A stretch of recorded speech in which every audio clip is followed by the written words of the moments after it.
with intention, rooted in purpose. The HBCU football story is nurtured on a foundation of pride, growing to more than just a game, into a celebration. A dynasty is born. The fruits of the labor reveal the impact of legacy and culture, reaching, rising, becoming the pinnacle of black college football. From the highest of 7 hills to the summit. You look at the emotion there on Buddy Pugh. Culminating into a divine decade of progress on and off the field. Everybody go get some. The HBCU National Championship, too black, too strong in the ATL. We absolutely got to have your best. This is 10 years of greatness at the Cricket Celebration Bowl. Oh, the moment has arrived, and today we will crown a national champion. South Carolina State, their road from the MEAC out of Orangeburg, South Carolina, back here to the Mercedes-Benz Stadium. And how about the champions out of the Southwestern Athletic Conference, ready to go for the Panthers of Prairie View A&M, making their first ever appearance here as we say hello and what's up, fam? Along with the Black College Football Hall of Famer, Jay Walker, I'm Tiffany Green. The rest of our great crew will join us momentarily. All right, Jay, this is a moment that everybody marks on their calendar at the start of the season. And to make it here for South Carolina State and Prairie View A&M, they can stem to the top. Yeah, and I think you have to look at the projections, what everybody thought from the outside world. Many people expected South Carolina State to be here. They're the reigning champions out of the Mid-Eastern Athletic Conference. They took care of their business. They have not lost a conference game in 2 years. When we take a look at Prairie View A&M, nobody, and I repeat, nobody, including us, Tiff, expected Prairie View to be here.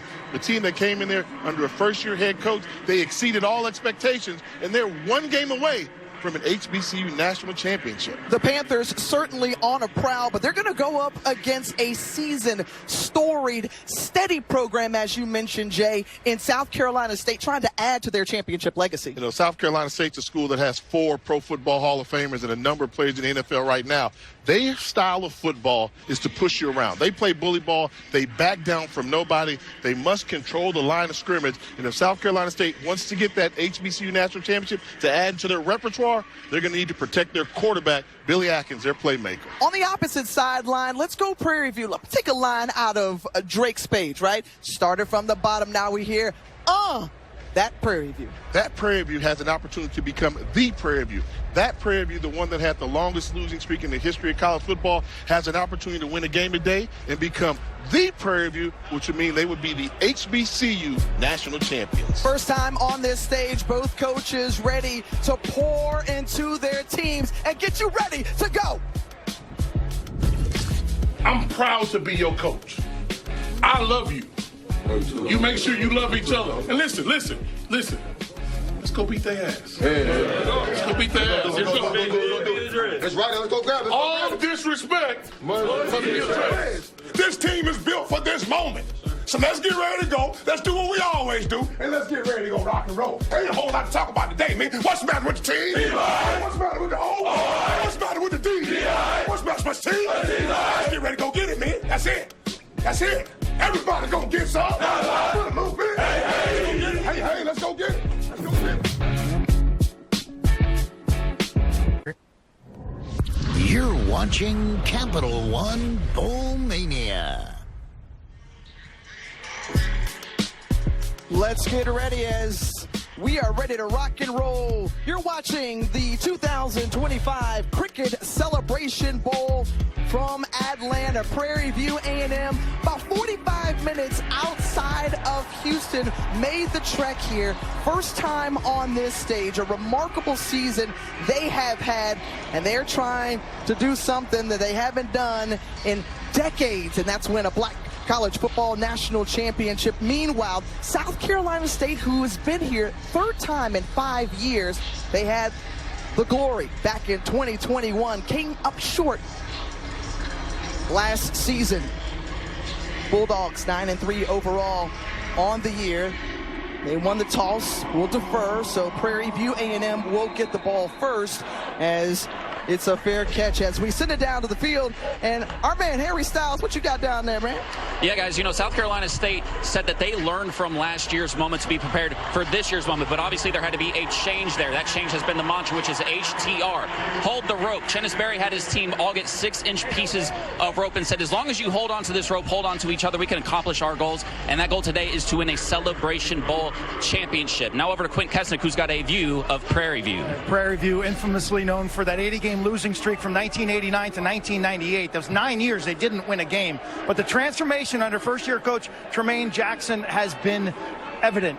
This is a team, their motto is turn water into wine, and they have thrown out the old and brought in the new. This is a team that won the SWAC championship for the first time in 16 years. They have 70 new faces, from ordinary and imperfect Tiffany to fulfillment and champions.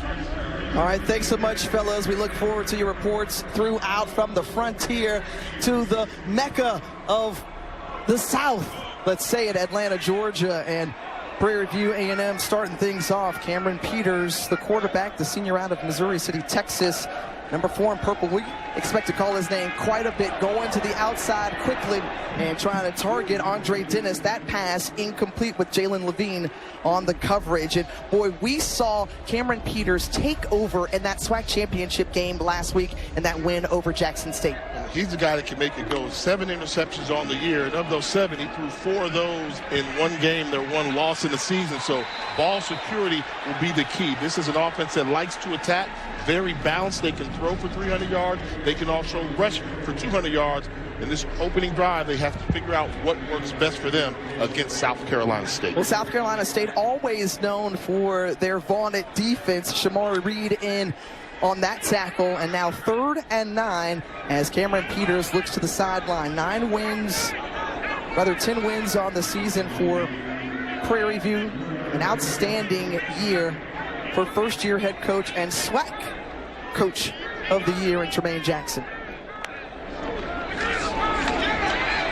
Peters looking across the middle, had a man, and just misses Andre Dennis, and that's going to bring up 4th down. And you saw that drive there. What Prairie View tried to do was spread you out with 4 wide receivers. You saw man-to-man coverage on the outside, but South Carolina State not willing to budge, kept 6 people in the box to defend against the run, particularly the running ability of Cameron Peters to force the punt. So a quick 3 and out for the Panthers. They called themselves the Black Cats. Adam Atwell back to punt it away. Jalen Johnson ready to receive it. This one coming straight at you. And Johnson moves out of the way. And it's going to be down. It's going to be great starting field position for the Bulldogs of South Carolina State after that 34-yard punt. Well, the grad transfer, Billy Atkins, who comes into this program, 2nd team all-conference, and the way that he has lifted this program, Chennis Berry told us this week, the message to this young man out of Parkton, Maryland, just be patient and take what the defense gives. He came in with high expectations on his shoulder, just like the rest of this football team. Transferred in from James Madison, so he basically had to win the starting job quickly. He's done that and established that he can be explosive in this Bulldog offense. So Nigel Johnson in motion, running tighter to the line. And the first play of scrimmage from the Bulldogs. The run from Tyler Smith. Good cut down there by Sterling Roberts as we take a look at today's high-impact players presented by the United States Air Force. Well, when you're talking about on the offensive side of the football for South Carolina State, they're going to have Jordan Smith get involved. He's a big play wide receiver.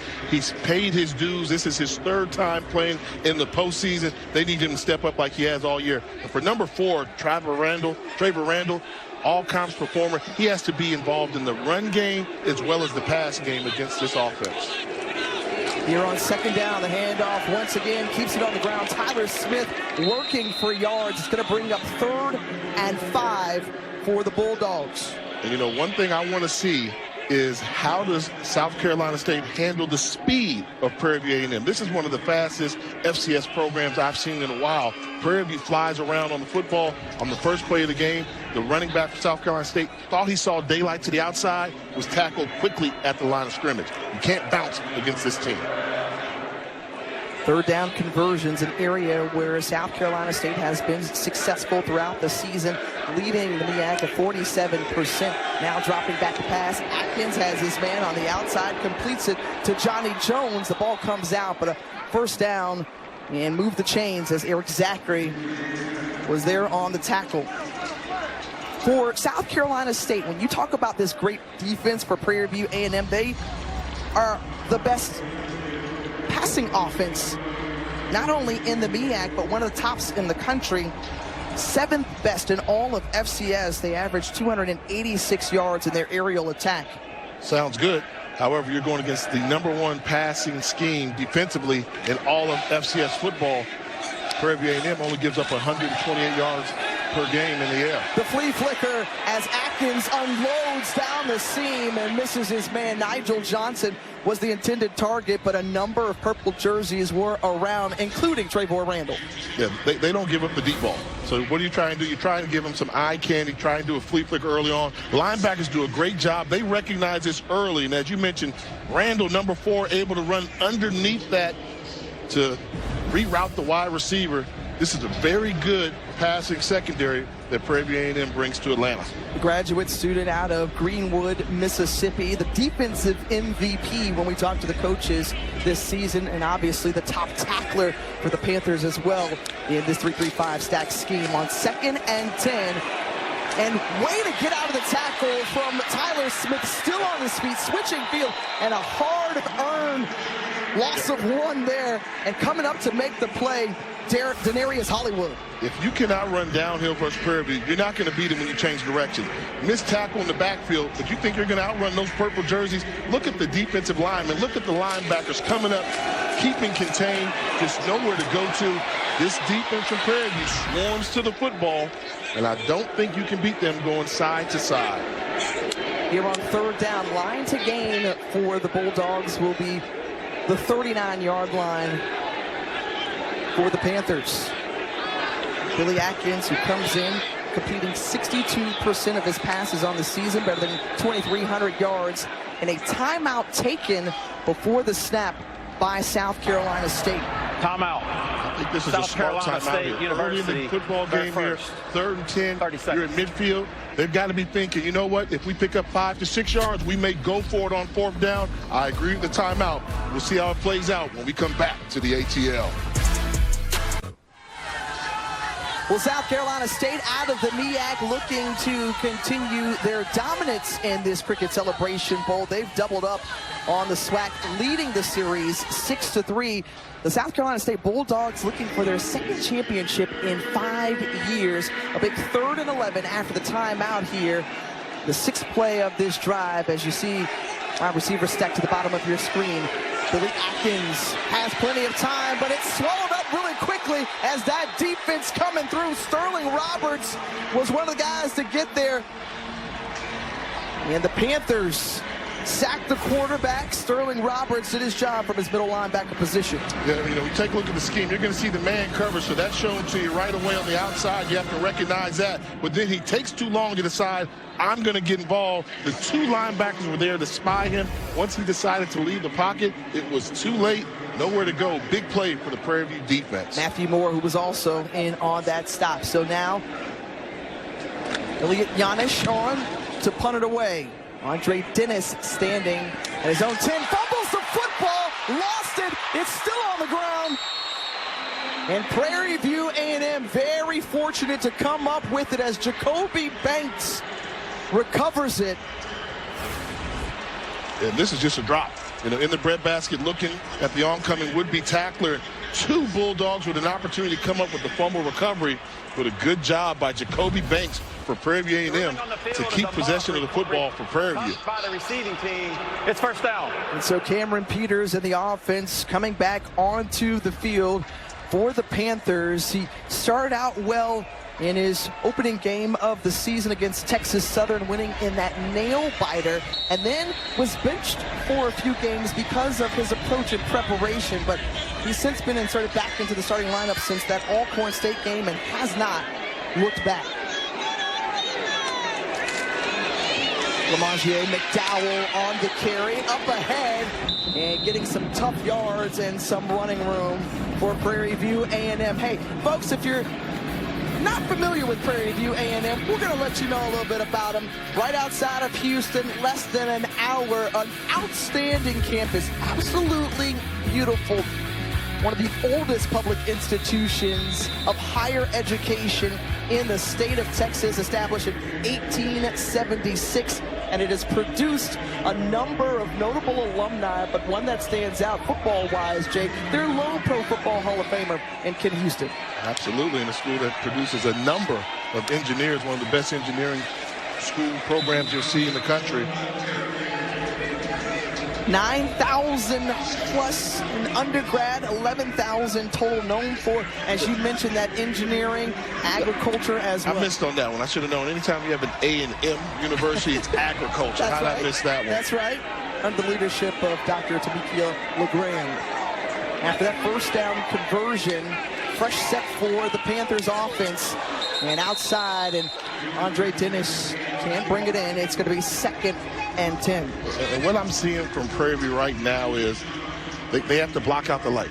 They have to block out the light. Trying too hard. We saw a return a muffin kick. This is an offense that is used to attacking, but they have to settle in and figure out what's going to be their best weapon to use right now. Cam Peters, a lot of hot sauce on that last throw there, so settle down a little bit and get back to playing Prairie View style of football. Yeah, that's what Jermaine Jackson told us in the pregame. Just do us, be us. No one expected us to be here.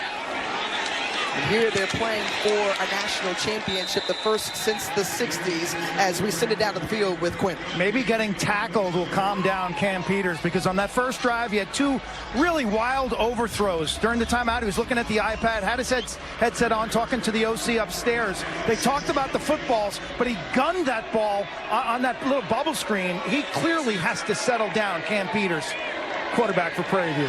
And as you said, Q, a lot of times as a quarterback, when you get hit, then you seem to calm down a little bit. Wide open, and a completion to Andre Dennis, who's been targeted, as mentioned, and guess what? Did you hear our boy Q? That throw was on cue. Took a little something off of it, found his man, easy completion for 20. Yeah, good job in the recognition, knowing where to go with the football versus the zone coverage. So maybe after that quarterback draw, getting hit a little bit, Cameron Peters settling down a little bit and start to play his A game. 1st and 10, play action, and just drop in and out of the hands of Cameron Bonner. That would have been a huge play.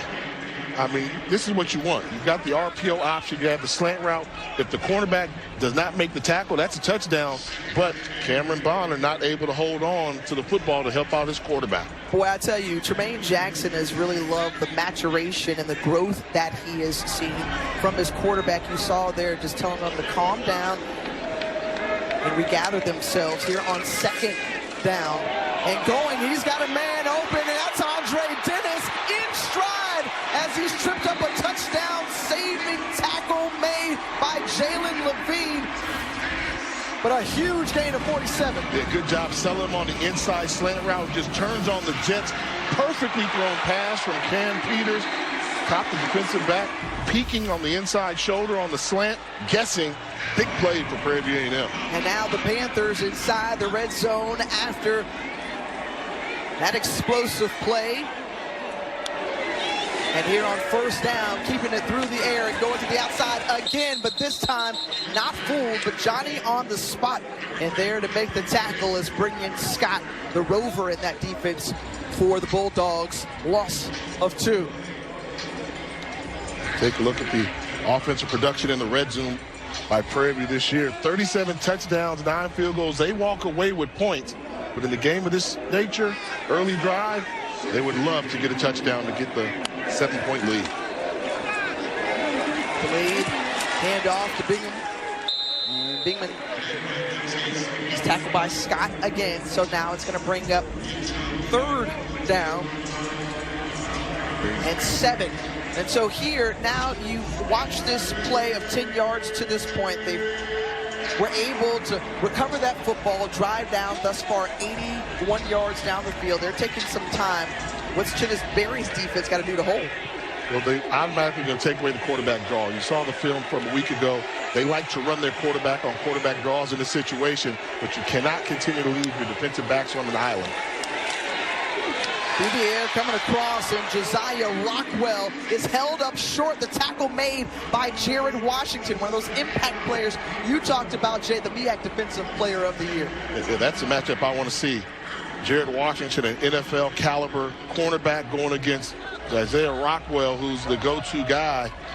And that's not what you want to see, because kind of favoring that right arm as Washington trots off the field. The defense holding the Panthers out of the end zone. Diego Alfaro now on to attempt a 26-yard field goal close to that right hash.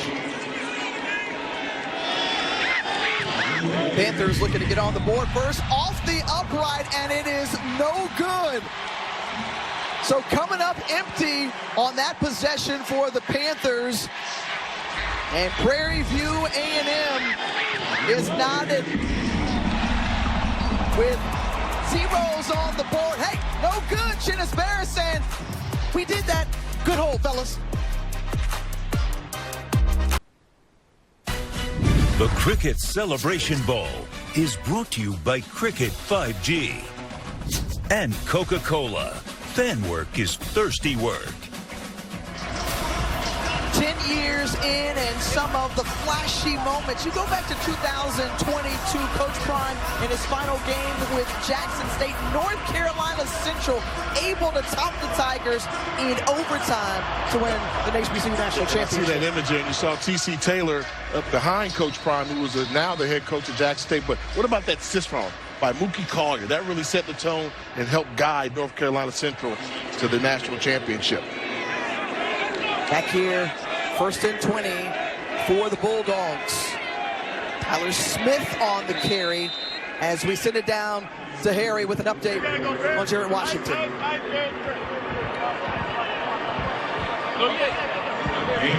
Yeah, guys, Jared Washington was favoring that right arm. It looked like he was sort of rubbing on his tricep, but he was down here on the bench dancing a little bit, so I think we're going to be seeing him back in this football game with the same fire that he's had all season. Well, thanks so much, Harry, and that would be a huge development. We will continue to keep our eye on that. You mentioned, Jay, top NFL prospect on the field today is Tyler Marsh, looking for running room, but very active linebackers for this defense of Prairie View. Sterling Roberts, again, there on the stop. I mean, they can absolutely fly to the football. I'm going to say it over and over again like a broken record. If number 7, number 3, and 25 have you running sideways, they're winning the battle. That means the 3 guys up front are holding on to the offensive linemen, and the linebackers are coming downhill. You cannot outrun these guys sideline to sideline. Flanking out and coming back in is Tyler Smith. Checking the coverage.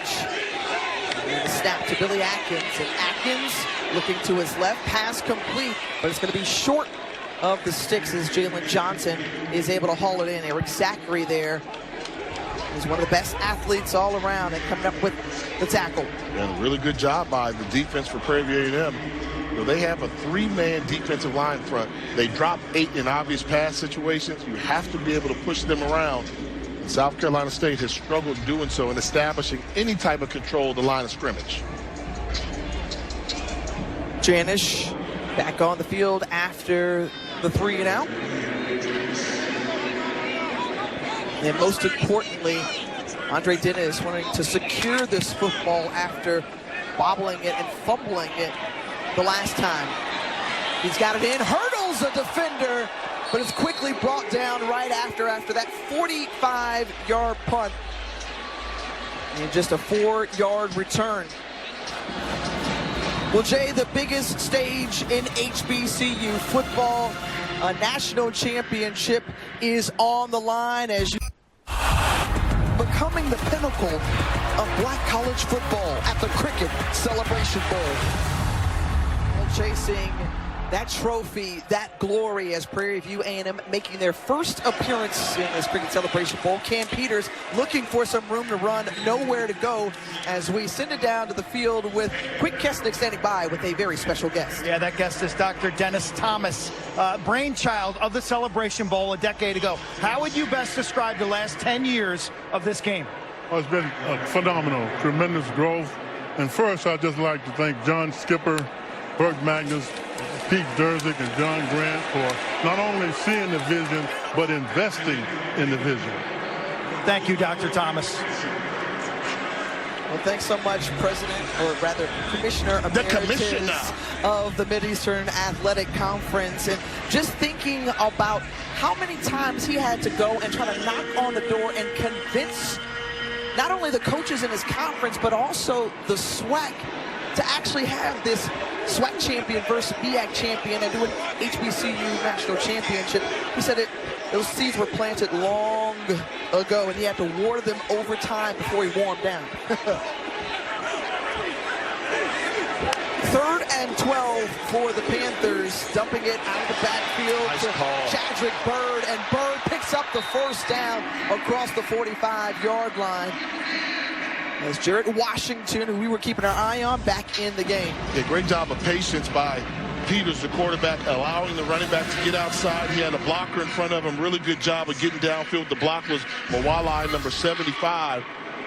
Effective use of the screen to pick up the first down and keep the drive going and the offense on the field. 5 of 10 so far for Cam Peters, 87 yards, being rushed out of the pocket to his left. Tough throw, but he's able to make it as he keeps his eyes downfield. Andre Dennis, who has been targeted now 7 times, he's coming up with his 4th completion. This one good for 38. Yeah, you know, when you have a mobile quarterback, if you're going to get him out of the pocket, you better bring him down. They're not able to bring the quarterback down, keeps his eyes upfield, and Andre Dennis has been a problem for the Bulldogs secondary, able to easily get behind the defensive backs. Well, reception to 103 yards. They put it on the ground with Bird. Bird with no room to run. As we'll let you know coming up at 8 Eastern on ABC and the ESPN app. Boise State, the Mountain West champs for the 3rd straight year, square off against Washington in the bucked up LA Bowl.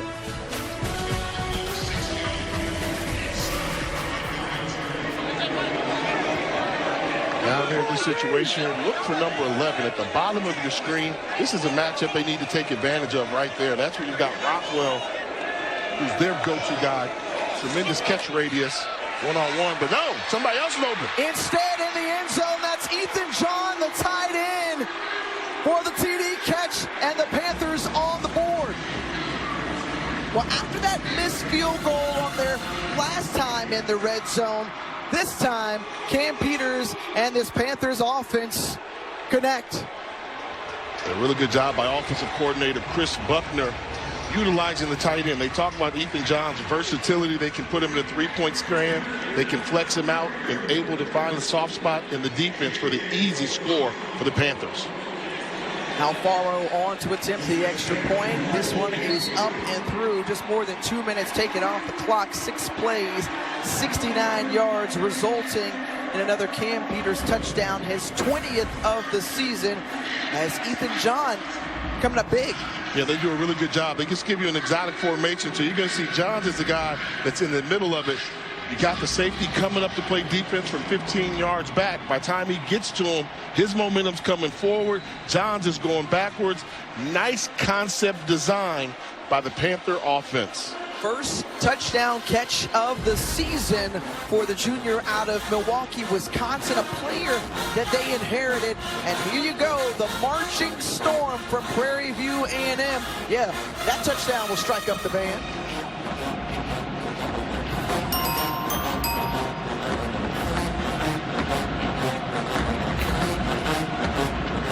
Panthers, champions out of the SWAC,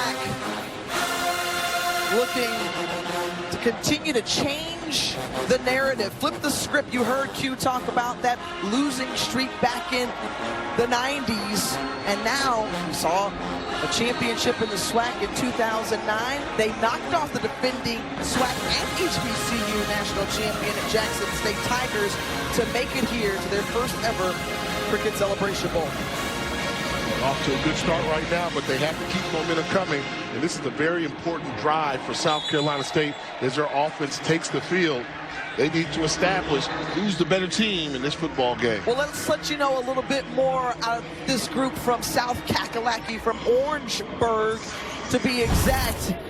This is a proud program, a long-standing tradition, and just about 46 miles outside of the capital city in South Carolina, the only HBCU to offer a Bachelor of Science in Nuclear Engineering. They've got a great ROTC program as well. And you mentioned earlier, Jay, the 4 Pro Football Hall of Famers. It's a lot of defense right there. Yeah. A school that's known for producing defensive gems in the Pro Football Hall of Fame, but they're going to need to come up with some offense right now. Oh, you're absolutely right, as that one is complete to the outside, and coming up with the catch is Mason Pickett Hicks out of the backfield. You've got Harry Carson, Deacon Jones, Marion Motley, Donnie Shell. How about some of the new modern age guys? Yeah, we saw Robert Durant. Crochet. Jacoby Durant starting for the LA Rams right now. Robert Crochet from the Detroit Lions. Shaq Leonard as well. And we just saw Shaq Leonard. Yep. Shaq Leonard. The defense just keeps going on and on at South Carolina State. Well, this is much needed for South Carolina State. Not only picking up a first down, but they've only got 23 yards of total offense in this first quarter, Jay.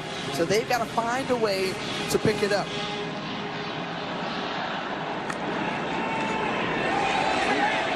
Hicks to the outside. Nowhere to go. Stuck. And a flag. Our first of the afternoon coming from this Sun Belt officiating crew with Jalen Shelton on the tackle. That brings us to the end of the quarter, so no penalty marker on that play. And Prairie View A&M trying to take advantage of this wonderful opportunity. HBCU National Championship is on the line. They're up 7-0 after 1. We're back here in Atlanta. Hey, bowl season kicks off today. A noon kick here from the Mercedes-Benz Stadium for this HBCU National Championship. Prairie View making their first appearance, and they've got a 7-0 advantage heading into the second quarter. South Carolina State, who has the football, looking for some offense here to get going downhill. They had just 2 yards per play in that first half, and they've got to find a way. And who do you rely on? When we talked with Chinnis Berry, he said, look, Billy Atkins, our grad transfer QB from James Madison, has to be a guy today. On 2nd and 9, pass complete to the outside, and that's Julian Milligan, who talked with Chinnis Berry earlier. Harry, what's up, man? You've talked about this team being built through adversity. You're down a touchdown here after 1 quarter. You still got a lot of time. What do you tell your team in order to get them back in this football game? Well, just weather the storm. And, we got a good football team, but these moments are important. So we got to be able to weather the storm. We're fine. All right, we just got to make our plays when we get an opportunity to make plays. We get them to 3rd and long, we got to be able to get off the field. Thank you, Coach. Absolutely. Let's get it. First play of 10 yards for South Carolina State on that last play. They go back to Milligan as we send it over to the other sideline with Q. Coach, how would you describe the play of your quarterback, Cam Peters? Yeah, shaky at first, but the last drive, he took us down and scored. Everybody on our team just has to settle down, man, and be able to play in this environment. First time playing indoors. I think once he settled down, he got us where we need to go. Thank you, Coach. Thank you. I think that was a question mark coming in for Prairie View. How would they respond? You've got a South Carolina State team who has been on the stage before. Last season they were here as Billy Atkins looking for some room. He's brought down. And what did Chinnis Berry tell us? Look, the stage was too big. The brights were too light for us, or the lights were too bright for us last year. And so how they would respond this time around as an injured player down on the field. That's a backup nose guard, Jamal Marshall, the senior out of Fort Worth, Texas, who's now laying on his back, getting some attention from the athletic training staff.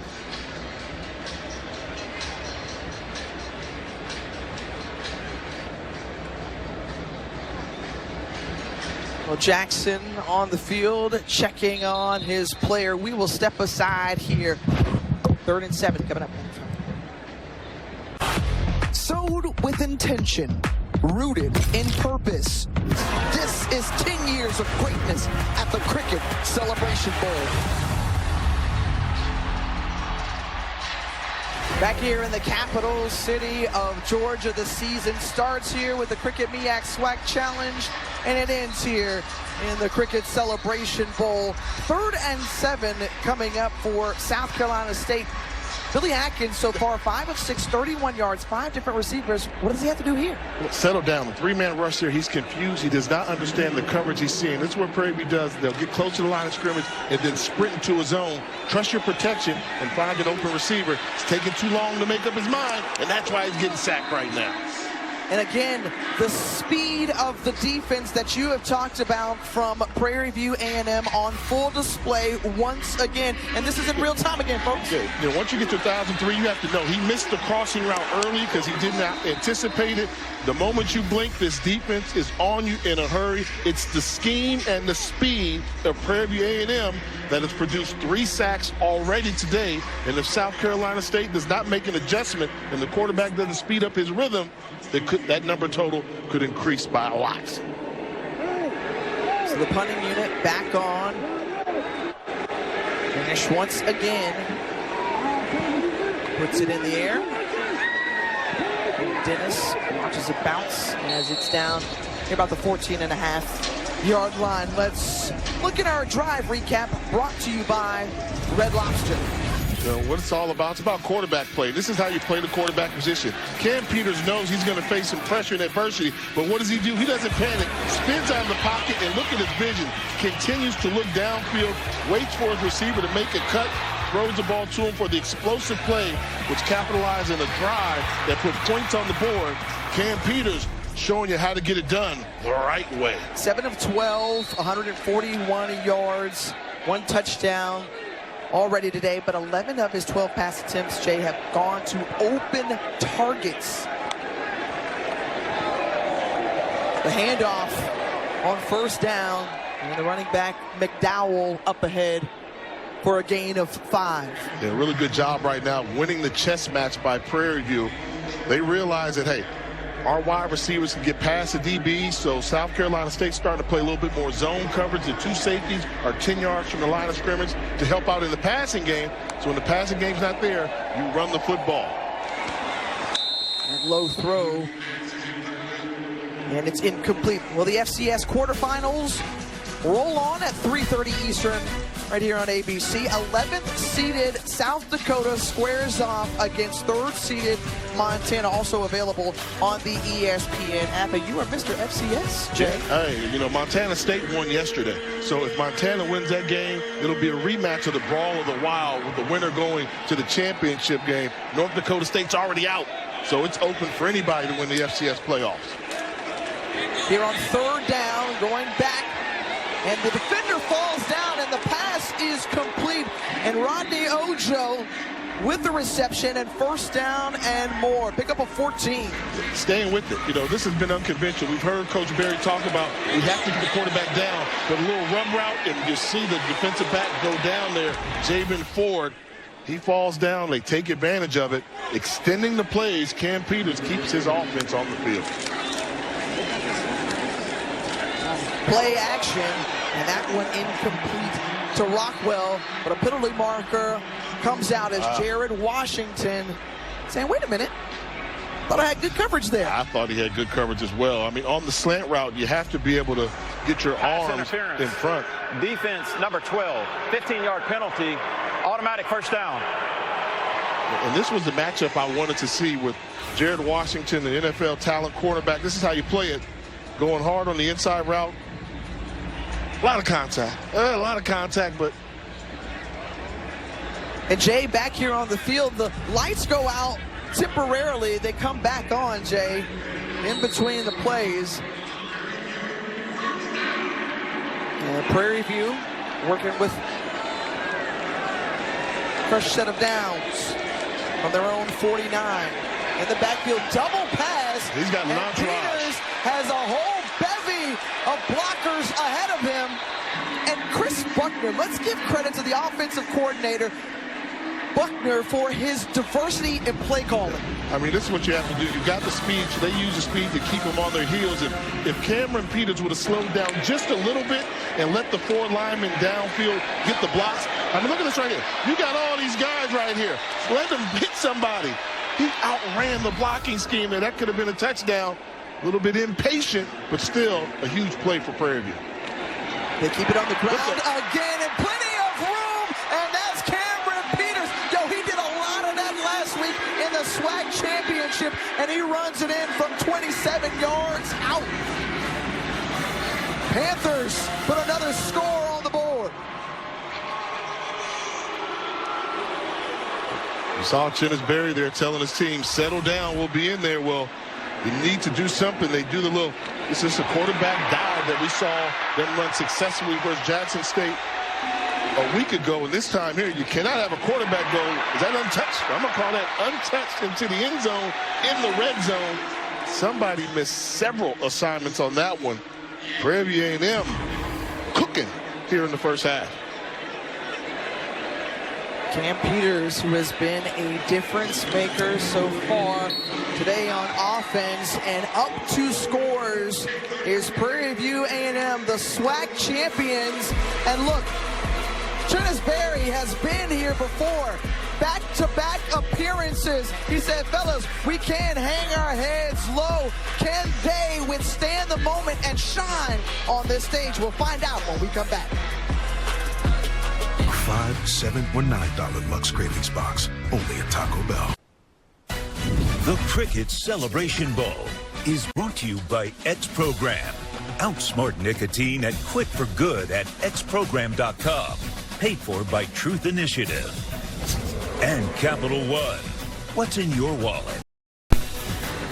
The Celebration Bowl early on felt more like a coronation for the Aggies, winning 3 consecutive here in Atlanta when they were a part of the Mid-Eastern Athletic Conference. If you're just joining us, folks, a 14-0 lead for Prairie View A&M. The Panthers, out of the SWAC, have jumped on South Carolina State. And Jay, I can't stop but thinking to last year, because the Bulldogs were in this same position against another SWAC opponent at Jackson State, who jumped out to a 14-0 lead at the half as they went on to win. Yeah, and South Carolina State never recovered, so you thought they would have learned from last season, but give credit to Prairie View A&M schematically drawing up some things that are keeping the Bulldogs on their heels.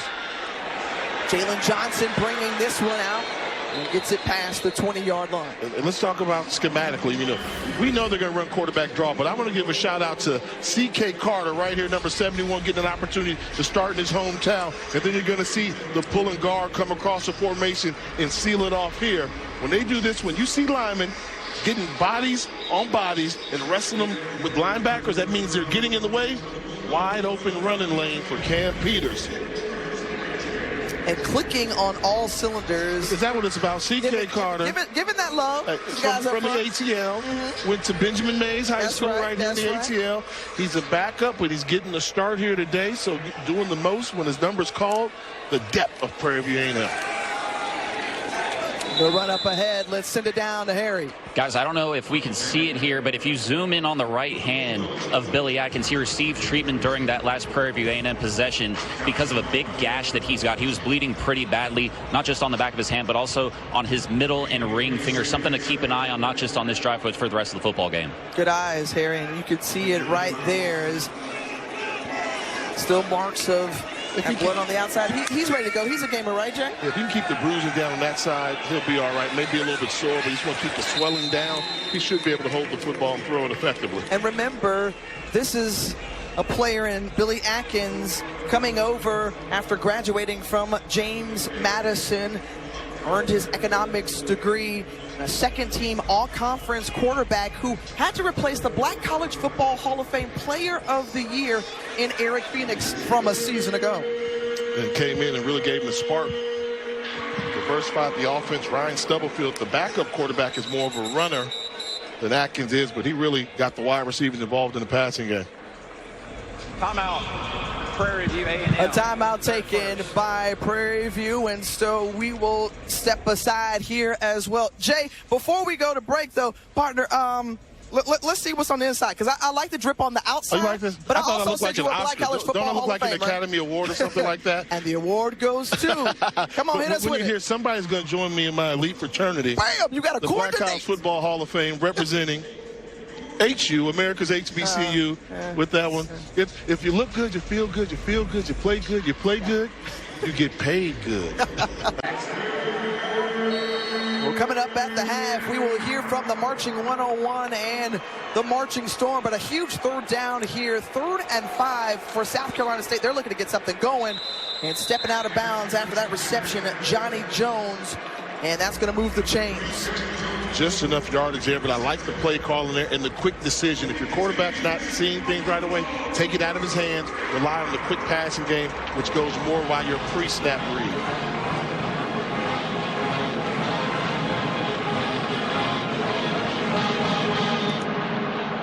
It's a man in motion with Brown, and looking, time going downfield, has a man, and Johnny Jones targeted once again, but the pass incomplete with Randall on the coverage.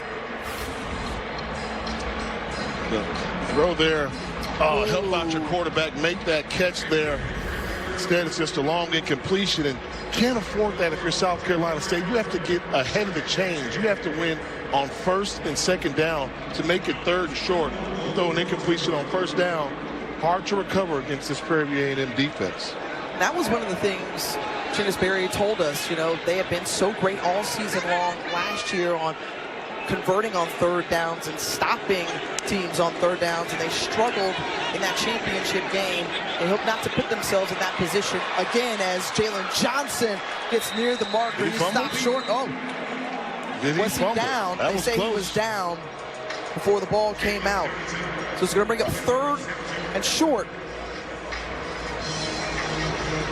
Great individual effort. Wise for them to try and hurry up and get to the line of scrimmage and snap the ball before they can review it. And another opportunity to keep this drive going as Billy Atkins keeping the ball in his hands. Make the call on this fantastic individual effort. They're going to strip the ball. He doesn't have that ball when that tush hits the ground. South Carolina State fortunate to maintain possession. Well, Jerry McGinn, our rules expert, what did you see? I agree. That ball was coming out. The replay should have been able to stop that, but unfortunately they didn't. They were able to get the play off, so now it's not reviewable. Yeah, I mean, that ball's clearly out of there. South Carolina State dodged one there.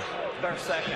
And South Carolina State spending their 2nd timeout of the 1st half, but they were wisely able to get the snap off and keep this drive going. That's why we're going to all be tuning in and watching to see the outcome of those 1st round games, as back here, South Carolina State on the ground, and Josh Shaw on the carry, the senior out of Hannah, South Carolina, who's just come on as of late when we talked with the coaching staff, gain of 6. And they're trying to find a running back that can stick. That's not going to rely on bouncing to the outside. So they go to Josh Shaw, who's the thickest of the running back, 5'11", 220 pounds. So he's more of that bruising type, can get things done in between the tackles if they want to try to use the downhill running approach. Keep the ball on the ground once again, and stood up as the ball carrier. No gain on the play, so that's going to bring up 3rd and 4. And in talking with Chennis Berry, he said, look, the recipe for success is you see them trying to gain yards on the ground. We've got to be able to run the football and stop the run. You hear coaches say that time in and time again. In order to play championship football, we've got to have those 2 ingredients, and they've struggled thus far today. See, just 19 yards on the ground Looking. Atkins with time decides to take off, but the speed again of the Panthers is able to stop Atkins short of the marker as Kennedy Parker with the stop. You know, when you say it's too late, you have to know who's looking at you. And you're going to take a look at the inside linebackers here. They've got clear vision on him. Nowhere to go this way. You have to try and run up the middle if you can. But watch this. They're looking. They're just sitting there waiting. They're stalking. Oh, no. Not going to get to the edge. Two of them getting there. Double trouble, as we like to call that there. By the time he makes up his mind, it's too late to run the football. Players who came over with Coach Tremaine Jackson, like Kennedy Parker from Valdosta State last season. And a good punt there from Giannis to pin them just outside of their 10-yard line. But a third start inside the 20 for South Carolina State, or rather for Prairie View A&M, as you'll come back with us to Atlanta.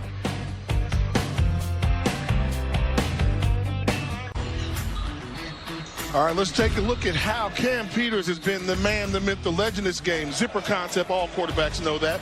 Put pressure on the middle of the field, sticks it there to his tight end for the first score of the game. But when you play quarterback, you have to be a dual threat quarterback. Look at this. I like to call this video game mode right here as he goes into the end zone untouched. You see the poor angles by the South Carolina State Bulldogs defense. They better figure out a way to slow down Cam Peters, representing Missouri City, Texas. Yeah, a journey that he has been on, the number of different head coaches that he's played for, but the way he has settled into this system has been impressive. And getting through the line is Shadrick Bird as he's slung down to the ground. For more on Cam Peters, let's send it down to Q. Yeah, his journey is fascinating. Kilgore College, UTSA, it's about patience and growth. 4 to 5 different offensive coordinators during his tenure, and he's benched earlier this year after a win because of his approach. He changed his mindset, changed the maturation. He's a solo captain today, and after a slow start, he is cooking. His favorite movie, Tiff, it's Waterboy, and right now, you can do it, Cam. Okay. Yeah, Q, that's good. That's good scouting. That's good scouting, Q. That's good scouting. But I can one up you. See, I knew he was a really good quarterback because one of my friends, good friends, is rapping legend Scarface. Okay. And Scarface coached Cam Peters in Pop Warner. Really? And he said he's been doing it for a long time. Shout out to Brad, but right now it's the Cam Peters show. Dropping all kinds of jewels so far today, fellas. 3rd and 4. And you see the efficiency from the Panthers offense on 3rd down. Watch the run if you're South Carolina State. See, here it comes. Can you stop it? Well, they knew it was coming, and Cam Peters lowers that shoulder. And you said this drive is so important, really, for South Carolina State's defense. Why? Yeah, because if you allow the opposing offense to not go 90 yards to score a touchdown, but even if they increase the lead and go up by more than 2 scores going into the locker room at halftime, and your offense not getting it done, you get demoralized. And that second half, you almost don't want to come out of the locker room. Just missed his man. He had a guy underneath, and Andre Dennis was going for Ethan John. Pass incomplete. It's 2nd and 10. Just a reminder, folks, obviously there's so much pageantry around HBCU football and what it's like to be in this national championship game. You don't have a football game without the bands. The Marching Storm from Prairie View A&M and the Marching 101 from South Carolina State are looking on and getting ready, because you said what 100 wouldn't do? So when 100's not enough, you have to have 101. Rolling to his right, Peters completes it and knocked out of bounds after Ojo brings it in. I'm starting to get a little Janet Jackson in the building. You know Janet Jackson? Control! Yeah, little Rhythm Nation, little Rhythm Nation. For 20 years, All-State has celebrated every field goal and extra point made at participating universities by donating the university's athletic scholarship fund, supporting all student athletes. Thank you to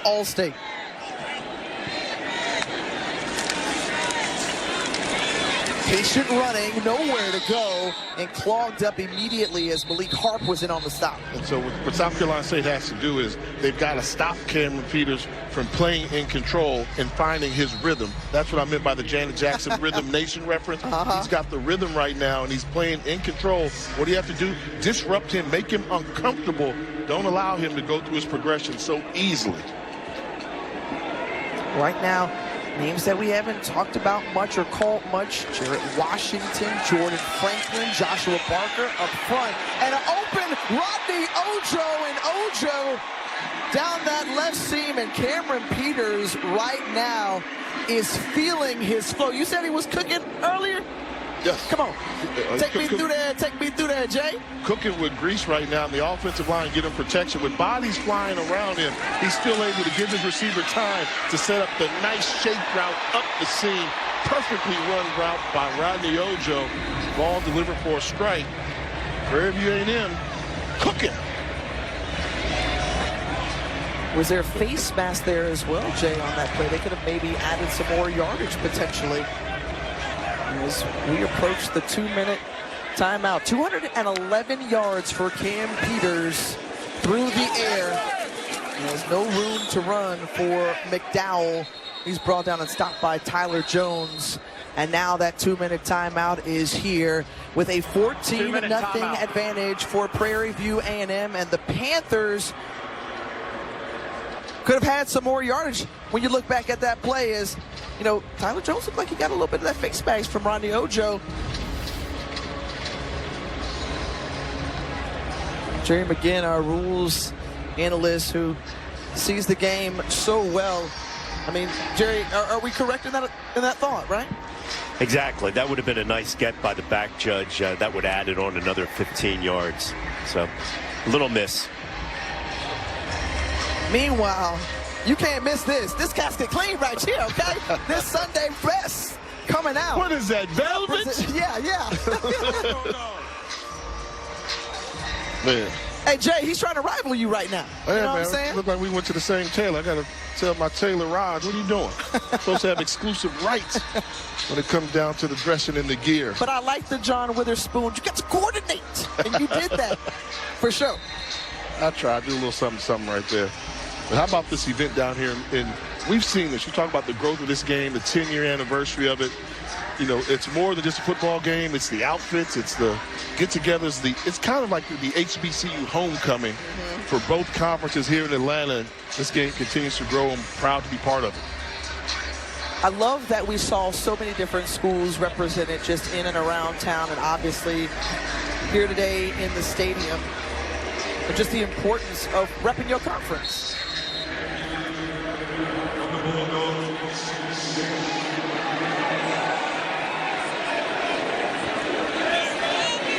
Man-to-man coverage. They've got these guys on an island. Cam Peters unloads it, and the pass complete into the hands. And we saw Billy Atkins grimacing. Harry, what you got? Yeah, guys, he's headed towards the locker room. He was pretty frustrated down here on the South Carolina State sideline. He tried throwing the football and was in so much pain. He not only yelled, but he fell to the ground. We saw Ryan Stubblefield warming up, so it appears for at least the time being, he will not be back in this football game. Oh, that's a huge, huge blow to South Carolina State. Thanks so much, Harry, as you saw Atkins getting on the cart. And in his final season of college football, Billy Atkins, the fourth. You see the hand and head come together, and Atkins, tremendous job that he's done this season, going through the MEAC unblemished, making it to the championship game.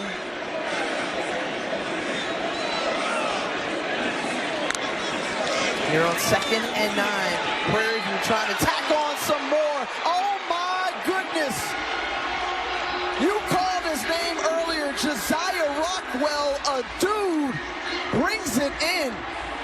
My. They're putting their cornerbacks on the island. That's the matchup you want, Jared Washington versus Rockwell. But Rockwell has exceptional catch radius. If the ball's in his area, we've seen him time and time again. Most people call them 50-50 balls. With Josiah Rockwell, it's like a 70-30 ball. 1,000-yard receiver putting up Prairie View A&M 3 scores. Remember, folks, that drive started at their own 5-yard line. More than 4.5 minutes taken off the clock, 11 plays, and this was just a thing of beauty. I mean, back shoulder, but then you trust your wide receiver to turn and get position on the defense's back, use it to seal him off. And this is the matchup. This is one-on-one down in the red zone. Just throw it in the area. I'm going to catch it. Does a great job coming down with it. Prairie View A&M, their big plays are making big plays by their big players are making big plays. We're seeing Cam Peters do the job. We're seeing Rockwood do the job. We're seeing the defensive linebackers do the job. Prairie View is clicking. Water to wine. Yeah.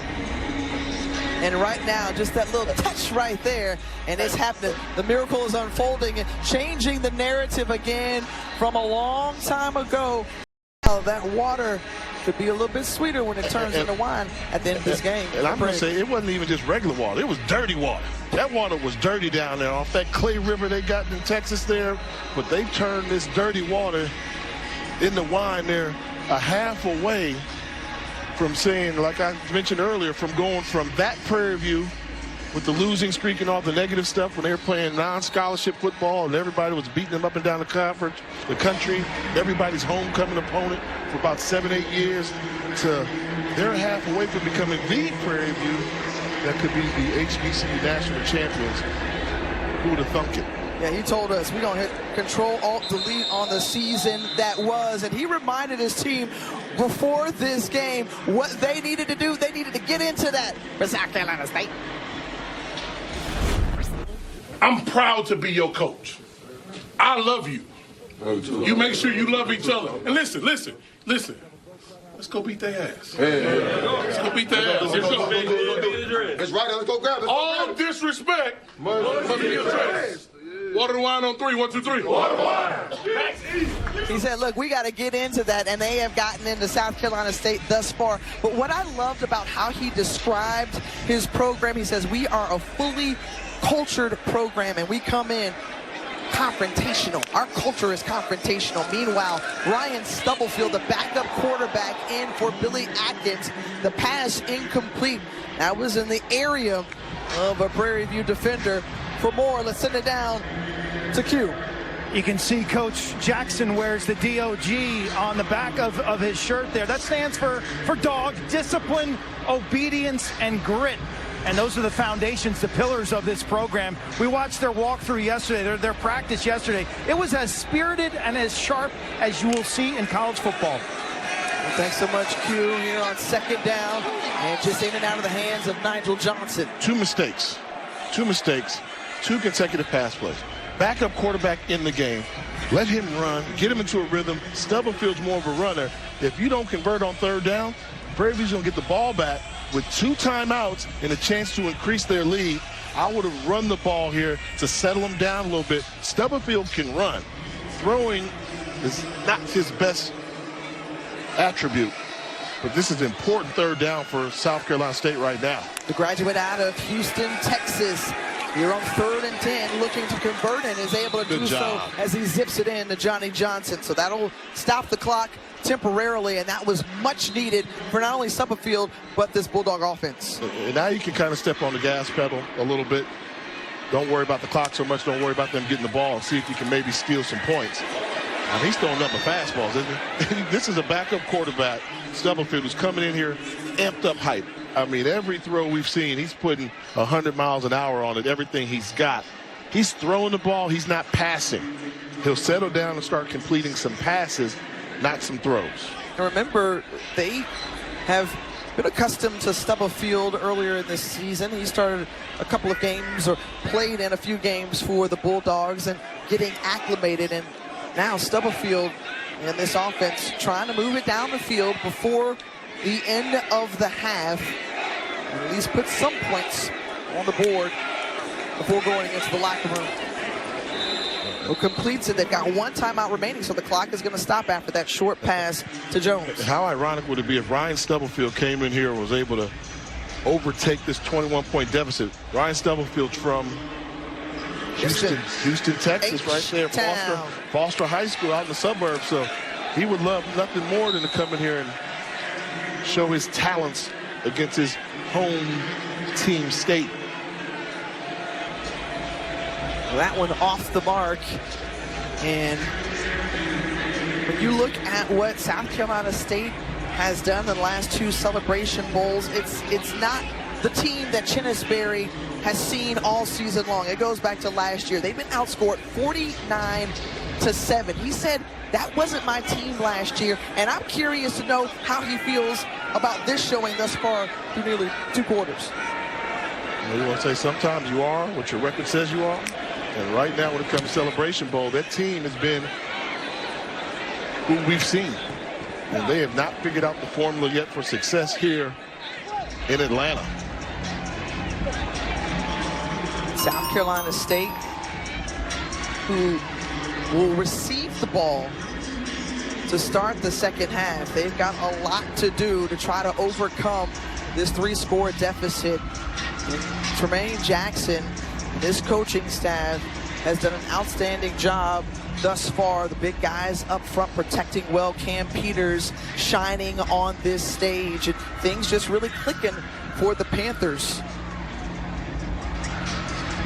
You know, we all knew that Tremaine Jackson was a hot coaching commodity coming over from Valdosta State and leading Prairie View to a successful season. But in just one half of football, his stock's gone up. Searching for a national championship are these 2 teams.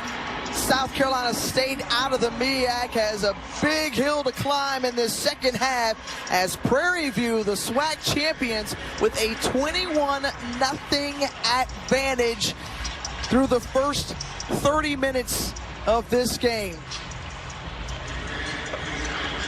They love PV. They're starting to learn to build that football culture after going on the road and upsetting Jackson State. The dream season continues for Prairie View A&M, but they've got a half to go. When you're trying to chase down Ghost Tip, they can show up at any time. You don't know when they're going to appear, and they're going to try to continue to fight off those demons of the past. Well, the second show is about to get underway. The halftime performances from Prairie View's Marching Storm and South Carolina State's Marching 101. Meanwhile, we've got to give an update and find out what happened to this guy, Billy Atkins IV, the transfer quarterback for South Carolina State. We look forward to bringing you that report, as Q and Harry have done an amazing job on the sidelines so far in this one.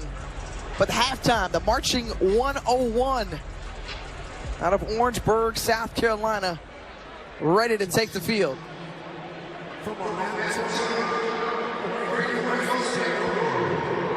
So you'll see some of this performance when we come back here to the Mercedes-Benz Stadium for the halftime show for the Cricket Celebration Bowl.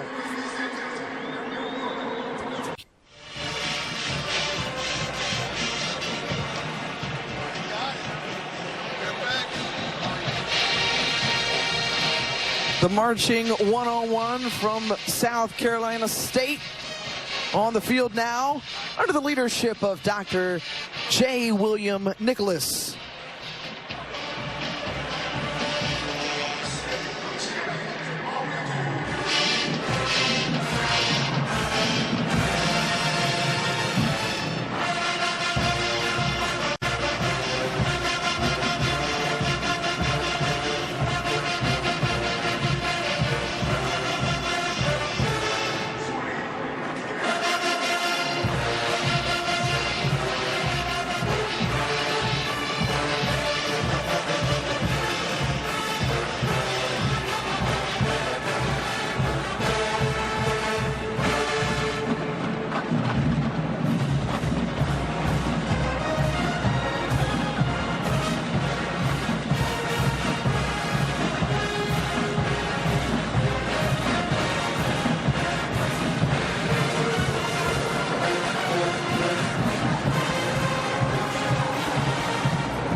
The sounds of the marching 101. They said all I do is win 20 MEAC championships and ain't no stopping South Carolina State. Let's see if they could give some of that juice to the football team coming out in the second half as the halftime performances continue. And let me tell you folks, this is only a carryover from the fun experiences we had last night at the Red Lobster Band of the Year competition. Yeah, national championship as well.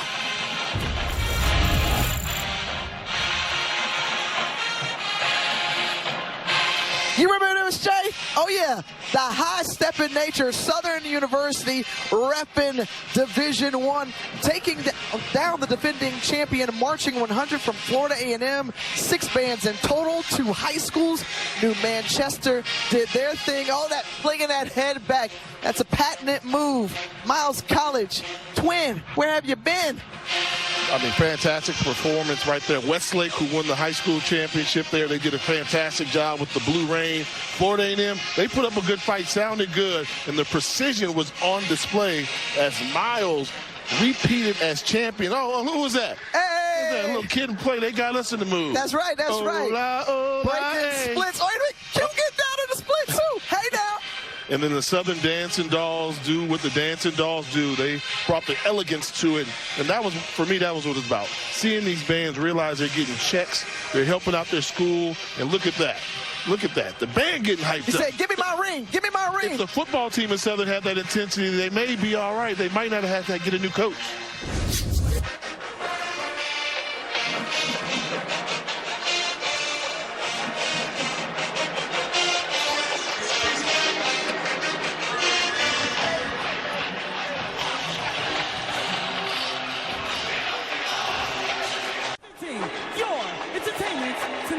The Marching Storm have taken the field from PV. Jay, they say it. I'm not going to say it. You know. It's HU, you know, but Prairie View Marching Storm getting ready to do their thing, Texas style.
The Marching Storm currently on the field under Dr. Timmy Zachary. Jay Walker, Tiffany Greenback here with you. Okay, so I feel like we know band culture a little bit more every time we do that Band of the Year competition. Musicality, drill and design, percussion, auxiliary corps, all that. But Jay, you're move the crowd. How have these two bands moved the crowd, in your opinion? Well, the bass drums from Prairie View seem real. They seem real. The Marching 101 got some good music going along. Their fans know what to expect for them. But I think for the Marching 101, it's all about how they're going to get the crowd going when they play past the Peas.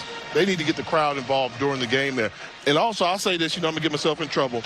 Just like in college football, you got the Power Four, then you got the non-Power Four. When it comes to HBCU bands, there's levels to this. And last night we saw the heavyweights. Now we're seeing the middleweights. No disrespect, but the middleweights are taking the field right now and doing a good job on the field. You're indeed going to get yourself in trouble with that as we send it down. Okay, Harry, Q, you guys have the field level view. What are you hearing and feeling? Yeah, look, I will say this, at least on the South Carolina State side, they have more fans, so when they're performing, I think there seemed to be a little bit more show of it. But Prairie View, man, I got to tell you, a football, a trombone, I don't care what it is, you put something in their hands, they're doing good with it today, guys. I'm in the trumpet section right now, being blown to bits by this group. I mean, I am right in the heart of this performance. It's electric down here, I got to tell you. Q, no, I'm not letting you off. You worked sideline last night, Q. You worked sideline last night. You had my back. There are levels to this, right, Q? He pleads the fifth. Q says, I'm not getting into all that. Hey, look, the performances at half between the Marching 101 and the Marching Storm. Come back with us to Atlanta. Sowed with intention from the highest of 7 hills to the summit. Look at the emotion there on Buddy Pugh. Culminating into a divine decade of progress on and off the field. Everybody go get some. The HBCU National Championship. Too black, too strong in the ATL. We absolutely got to have your best. This is 10 years of greatness at the Cricket Celebration Bowl. Lopsided affair thus far as Prairie View trying to extend the streak for the SWAC and make it 3 in a row. Meanwhile, you saw South Carolina State was on the top of the mountain in 2021. Can they regain that glory and not repeat last year's second half action when we come back? You're watching the Cricket Celebration Bowl, part of Capital One Bowl Mania on ABC. 10 years of tradition, 10 years of celebration, and right now, Prairie View A&M on the brink of their first national championship in more than 5 decades as they've got a 21-0 advantage as we are set to start the third quarter. Question marks around South Carolina State, what they can do to try to overcome this deficit. On the return, a solid start for South Carolina State. They'll have pretty decent field position to open up this possession. Meanwhile, Jay Walker, Tiffany Green back here in the booth with you. And Jay, having difficulty running the football, that's something that South Carolina State said they needed to do in order to play championship football. How do they adjust to that 3-safety defense from Prairie View? Stop running sideways. I mean, you have to challenge them up the middle. Yes, they've got a true defensive tackle that's tough to move around, but you have to run. Take the 3 or 4 boring running plays to establish your playing ahead of the chains. And now that they've got a running quarterback in the game, that may help them out. But they need to come out of the locker room with the game plan and put some points on the board desperately in this first possession. A jet sweep, and that's Jordan Smith, an impact player that you talked about as we go down to the field with Harry. Yeah, guys, caught up with Chennis Berry coming out of the locker room. He said it doesn't look like we're going to see Billy Atkins for the rest of this football game. He doesn't have his pads. From my own observation, it looked like a right shoulder injury again. When he tried to throw, he went down and was grimacing in pain. I asked, how do you have Ryan Stubblefield succeed here in the second half? He's like, look, we got to put together a drive here. We've got to do the things that he's well at. He says he can run and throw. They feel comfortable using the whole playbook with him, so we'll see how they do. Harry, do me a favor. Go down there and tell Chennis, Jay Walker said you need to run downhill, stop running sideways. They come out of the locker room and they run jet sweep for 3 yards. That's a high-risk, low-reward play if you only pick up 2 or 3 yards on that one. They need to pound the football. Pound the football. Well, you've got, 4 of the 5 guys up front making all-conference team, and so you've got Roger Smith, the only returning starter on offense for this Bulldog team, or this Bulldog unit. 3rd and 2 here. You've got to rely on a Roger Smith, your left tackle, who can also interchange at left guard as well, as they go with the quarterback run and stop and held up as we send it down to Q. I know Ryan Stubblefield. He played at Incarnate Word, the words of Tremaine Jackson, the transformational coach here at Prairie View, and he said, we're going to bring the heat. We're just going to turn up the heat against an inexperienced quarterback. Coach most happy with the fact that his team has handled the hype here this week in Atlanta. Keep in mind, first SWAC championship in 16 years, first Celebration Bowl, biggest game in school history, first played under a dome. This group in purple, they've shown up ready to play. You're absolutely right. And they got here on Tuesday, wanted to be able to just get settled in, and they look mighty cozy thus far. Over the head of Dennis, goes into the end zone for the touchback. Well, X-Program first half stats, taking a look here. We talked about the running game, not under control. Time of possession, pretty obvious that it's even, but the big number there, total yards, big disparity, 320 for Prairie View compared to just 80 total for South Carolina State. You would think with the time of possession being what it is, pretty much, 50-50 right there, the ball game would be a lot closer. But I think after that initial drive when Prairie View missed the field goal, after that the offense said, let's take things into our own hands. And they really came out and delivered their game plan of what they want to play like. That's a heavy dose of Cam Peters being the decision maker, running and throwing the football. A solid start for Peters. He was 4 of 8 to open this ball game, and then he went on a tear, a couple of touchdown passes, 167 yards after that opening drive.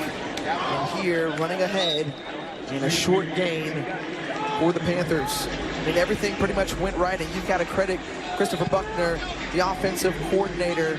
Again, this is a totally new coaching staff, a pretty brand new team as well. 70-plus new players, but they have come together and gel at the right time as Bingman tried to get to the outside, and he's wrapped up and brought down. But going back to what Buckner has done, what have you liked most about the plays he's called today? He settled down his quarterback. We saw his quarterback come out early with butterflies. What did he do? Let's run some quarterback draws. Let's get him hit. And after that, Cam Peters has been the MVP in this football game there. So they're in unison. They're in sync. He's calling plays to benefit Peters, to make him feel comfortable. And he continues to keep that rhythm. And Josiah Rockwell stays on his feet. He absorbed the contact, kept going. And another first down. Boy, this has been a great connection all season long from Peters to Rockwell, who is the top receiver in the SWAC in terms of catches and yards for this Prairie View team. And that's a Cam Peters special right there. RPO option. Fake the handoff. Look out, look out. Ball on the ground. It's loose, picked up, and Jordan Dollard trying to will his way into the end zone, and a good change of events if you're a South Carolina State fan, capitalizing on the turnover on this opening possession of the second half for PV. Wow, they got a little tricky trying to run a reverse, so you'll see the running back Bingman get it, and they're going to give the ball away on this reverse. Loose, no ball security. Great job of picking up the football by Jordan Dollard to say, hey, let me help out the offense. And South Carolina State comes up with a huge play here in this second half. Dollard, who appeared to be a little banged up after the play, slid awkwardly, but the young man out of Greensboro, North Carolina, sets his team up in great position. First time in the red zone for South Carolina State. Ball planted at the PV 5-yard line. They're yet to establish control of the line of scrimmage, running the football. Jet sweep saying, we're going to get in on a first play. Touchdown, South Carolina State. Tyler Smith from 5 yards out makes quick work of that fumble from the Panthers and nets points.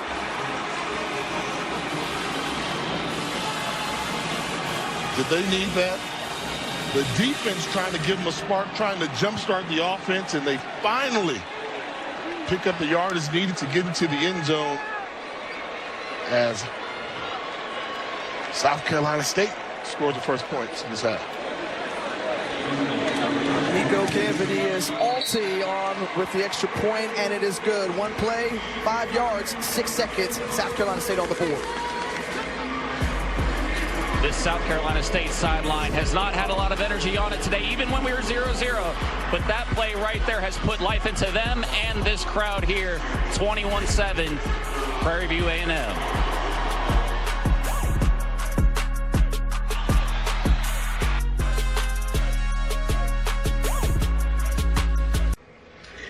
Let's see how both teams got here with our season in review brought to you by Cricket Wireless. Well, South Carolina State coming in on a 7-game win streak and capturing their second and consecutive MEAC championship. Meanwhile, Prairie View A&M won 9 of the last 10 games. But we all know that there is a journey to get here. The destination, obviously, Atlanta, and Billy Atkins the fourth, and all that he has poured into this program in his final season of college football, coming in, and just the emotions and understanding that this is a moment that he won't forget, but his father right there standing by his side and holding him up in what is a very vulnerable moment for this young man. It has to be, in his journey, from Mount St. Joe's High School up in the Baltimore area in Maryland, and started out at James Madison, and then figured out, hey, I'll end it on a plateau, competing for a HBCU national championship. Anytime you're competing for a national championship, you made the right decision on the transfer. Unfortunate for he and the Bulldogs, he won't be able to continue this football game. Well, a father-son moment right there as dad exiting the field, but being there for him. And Jay, you played this game, you've been a captain of a football team, and understanding what this means and just the emotions running through. I mean, you're all over the place. You want to be there for your teammates because they were there with you. As a quarterback, you can't win it by yourself. You have to rely on your teammates, and now you have to be supportive. And don't think about it now. You can't control the future right now. All you can do is take it at the moment. And right now, you have to be a good teammate and then do the reflections afterwards. Harry, who's been patrolling the South Carolina State sidelines, he has more. Yeah, guys, Billy Atkins has talked about his close relationship with his father, not just in how he helped him teach him how to be a football player, but, his father was a Hampton football alum, and his father wanted an HBCU football experience for him, so that was a big piece in him even coming to South Carolina State for this season. The HBCU experience after getting his economics degree from James Madison.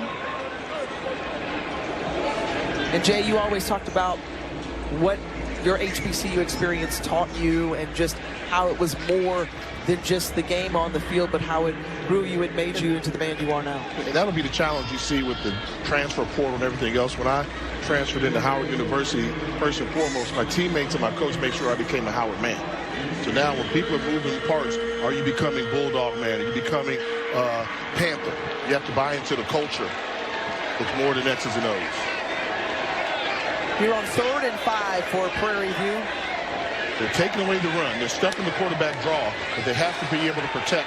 See, the draw wasn't there, so it's a great call right there. They won the chess match, but they left their wide receivers and their defensive backs on the island out there with South Carolina State forcing a punt with a chance to get back in this football game. The defense standing up. Michael Lunds, the second, a transfer into that South Carolina State program. And Chennis Berry, who had instant success in his first season with the Bulldogs, said, I had to have a brand new team come in, only one returning starter on both sides of the ball. Michael Lunds making an immediate impact, giving his team a chance to get the ball back here. Jalen Johnson on the return, dodges one man, keeps on going, looks for daylight, some running room along that left side, near the 50-yard line, brought down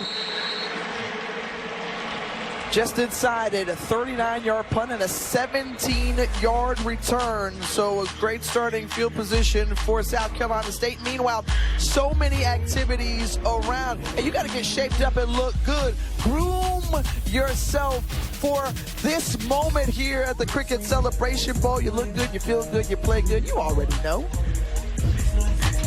Cricket Celebration Bowl is brought to you by Truist Bank. Leaders in banking, unwavering in care. Truist Bank, member FDIC. After just 2 years in the SWAC, Florida A&M knocking off Howard to win the Cricket Celebration Bowl and really starting this run for the SWAC. Oh yeah, little throwback action. Partner, you won a national championship. You were undefeated with the Bison back in the day. Oh wow, look at that. Wait a minute, hold on. Wait a minute. I didn't know that was coming out of the archives. Oh, they grew us back to that Celebration Bowl. And although your Rattlers got the victory, my bucket list moment was my Bison got to meet the Vice President of the United States, Kamala Harris, joined us in the booth. So one of the highlights of my broadcasting career. Indeed, that was one of the top 3 moments, I'd say, from this Cricket Celebration Bowl. In the broadcast booth is Ryan Stubblefield going deep, has a man on the outside, and Nigel Johnson hauls it in. Nigel Johnson, a guy Chinnisberry told us before today's game needed to have a good game and expected him to. And that's a huge catch. He said he was going to get the start right here. When you got a fastball pitcher that's throwing nothing but fastballs, he's got to throw it on the money. And that was an absolute strike. 40 yards down the field. South Carolina State finding a little momentum, that is.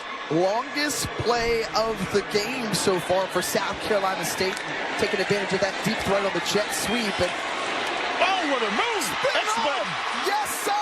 Jordan Smith, there he is.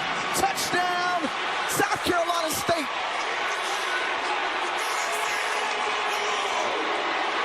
The Swiss Army knife out of Columbia, South Carolina, who has been an X factor this season for the Bulldogs, pulls South Carolina State within a score. In the first half, the big-time players for Prairie View A&M made some plays. Here in this second half, we're starting to see the playmakers from South Carolina State make a play to make this a ball game.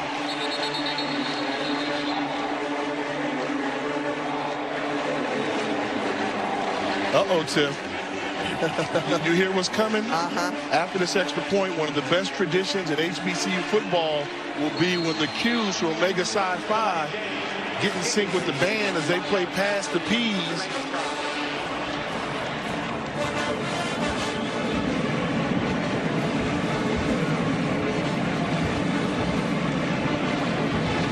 There it is, right there. The Q hop. Chinnisberry, the head coach from South Carolina State. A Q dog. Tremaine Jackson on the opposing sideline is as well. The brotherhood for sure.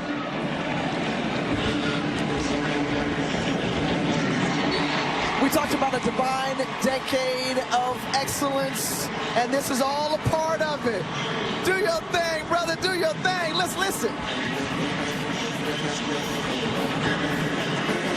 Now, you know, if Chinnisberry could throw up the hooks right now, he would. There they go.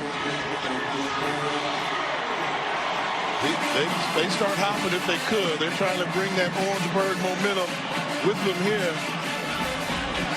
And the reason what got them going, what got the Qs going, well, it started off with this bomb with a perfect throw to Nigel Johnson right over the outstretched arms of the defensive back. And then you finish it off with a great run by Jordan Smith with the spin move and the balance.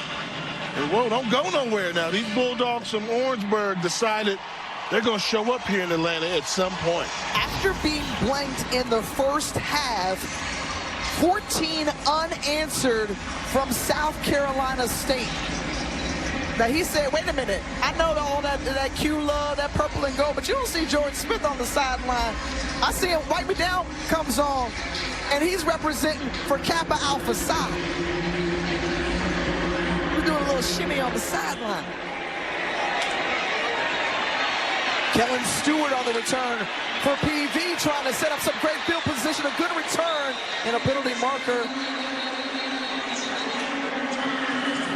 Looked like it came out at the end of that return. Eastern and Scott Van Pelt, and then Monday Night Countdown.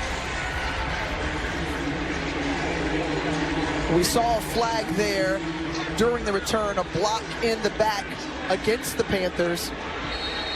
So that pushes them back. They'll start this drive from their own 10-yard line. The starting field position has not been favorable thus far in this game for PV. Third start inside the 10. And Cam Peters stays on his feet, barely avoiding Jordan Franklin. A Peach State fell out of Waynesboro. And great play made as Jordan Franklin bringing that pressure to Peters. It comes in on a little inside stunt from that linebacker position there. Coaches talked about him, said one of the quietest guys on the team, but one of the best football player prospects we have. Big play for the Bulldogs. Peters in his own end zone, throws it out to the left. McDowell. And right now, waking up the Bulldog defense as we send it down to Q on the field. It's been a Prairie View emotional power outage in the second half. This team that was bouncing around with electricity in the first half right now flat as a pancake as this game is slipping out of their grasp. And Q, what did you and I talk about after that fumble on the reverse? Very risky play, not rewarded. Did he call in the catch? Cameron Bonner, who was trailing out of bounds. When you want to talk about a risky play, this is the riskiest key play of the game so far, and it was great defense. Watch number 7, Kevon Chisholm. Once he gets him, he rides him to the ground, disrupts the exchange, and then it was Jordan Dollar to pick it up to advance the ball downfield for the defense. And ever since that moment, it's been all South Carolina State. Now, we already know Chinnis Berry and his Berry-isms. Harry told us earlier about holding the rope, how they would handle adversity. They saw some earlier in the season in the non-conference against South Carolina and USF, that they went on the road to North Carolina Central. They had all these moments, and the way that they have responded coming out of the locker room, this group hungry, as a flag, a delay of game is going to go against Prairie View. Delay of game. Kicking team. Half the distance to the goal. It's 4th down. And with this delay game penalty, the return man has to be smart. He did a good job, Jalen Johnson, on the last punt return, getting the yardage. The key when you have a low line drive kicker that's kicking line drives low, you got to catch it. Don't let the ball hit the turf. If you catch the ball right where you're standing on the 40-yard line, that's still great field position. But if that ball hits the ground and rolls, that can neutralize it. Standing at the back of the end zone is Atwell. He gets it off. Trailing back, and what a tackle made in the open field for the Panthers. And that's Denarius Hollywood with the tackle. Fantastic open field tackle, because there was plenty of room if he would have been able to escape. But good job by the special teams of Prairie View A&M. Jonathan Williams, let's see what he comes back with a backup quarterback and Ryan Stubblefield in the play calling. Billy Atkins, the 4th, looking on, helped get this team back to the Cricket Celebration Bowl, 9-win season for the Bulldogs. This going empty formation, showing the trust in his quarterback. I think Stubblefield will be the running attack, and you've got the wide receivers trying to spread out this defense. The fastball gunned in there to DeAndre Ruffin. Ruffin out of Savannah, Georgia, a 14-yard gain.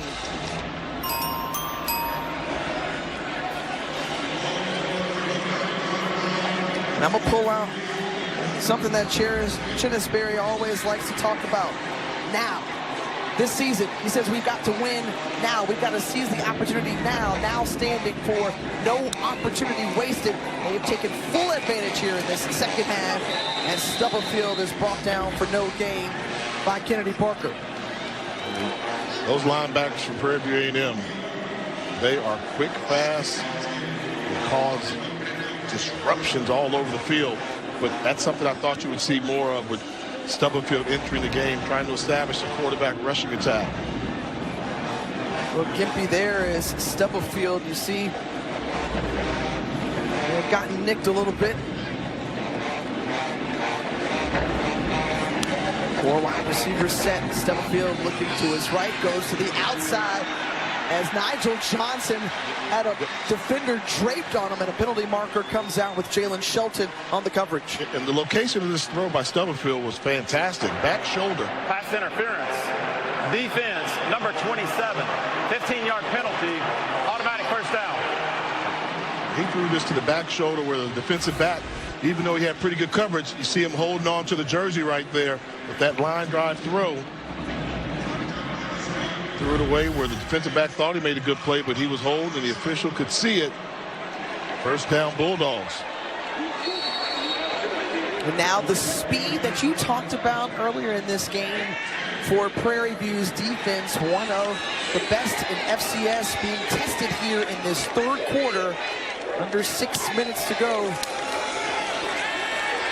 the third frame. Stubblefield avoiding one Prairie View Panther. As Sterling Roberts was bringing the push, Kennedy Parker finishing it off. You know, one of the reasons they're not running the ball, you see big number 99 right there for Prairie View A&M. 6'3", 375-pound defensive tackle, Sparks Jr. Elijah Juan Sparks Jr. out of Birmingham, Alabama. All right, now let me tell you this. Tremaine Jackson says, I like big guys. I like big guys. Now, you know, may have to size up a little bit for the big fella. Wide open look and an excellent haul in. Hype me up, says the Bulldogs. Hype me up. I'll hype me up. Jordan Smith has been unleashed here in this second half, and 1 point away from tying it up after being down 21-0.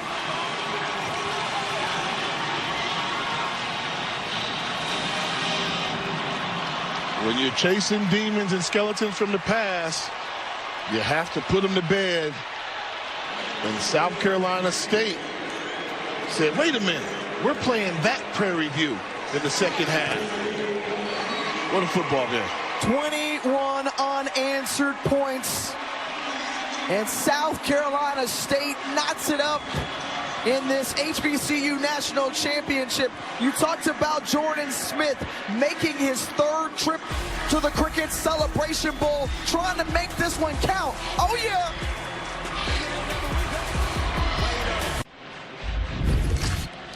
Let's take a look at how South Carolina State was able to tie up this ball game. And this is just a simple little wheel route. What do you do right there? Find a soft spot in the coverage. And then once you see them do this, they spread it out. They flood the zone wide open. They come up. Look at the concentration on the catch. And when you make a catch like that on national TV and you're a member of Kappa Alpha Psi fraternity, give me a little shimmy, shimmy. Is that what they call it, Tiff? Yo. Meanwhile, Chennis Berry hyping up South Carolina State fans just when you thought it was out. Down and out for the Bulldogs. They come in black with plenty of bite here. Are the Qs rolling with the Kappas? The Kappas and Qs rolling together? There's harmony right now to try to win a national championship. And Greek love on display here at the Cricket Celebration Bowl. Not about how you start, it's how you finish. Prairie View A&M came out swinging first in this heavyweight fight, scoring the first 21 points of the game. They were cruising. They knocked out Billy Atkins, the fourth of this ball game, the starting quarterback for the Bulldogs.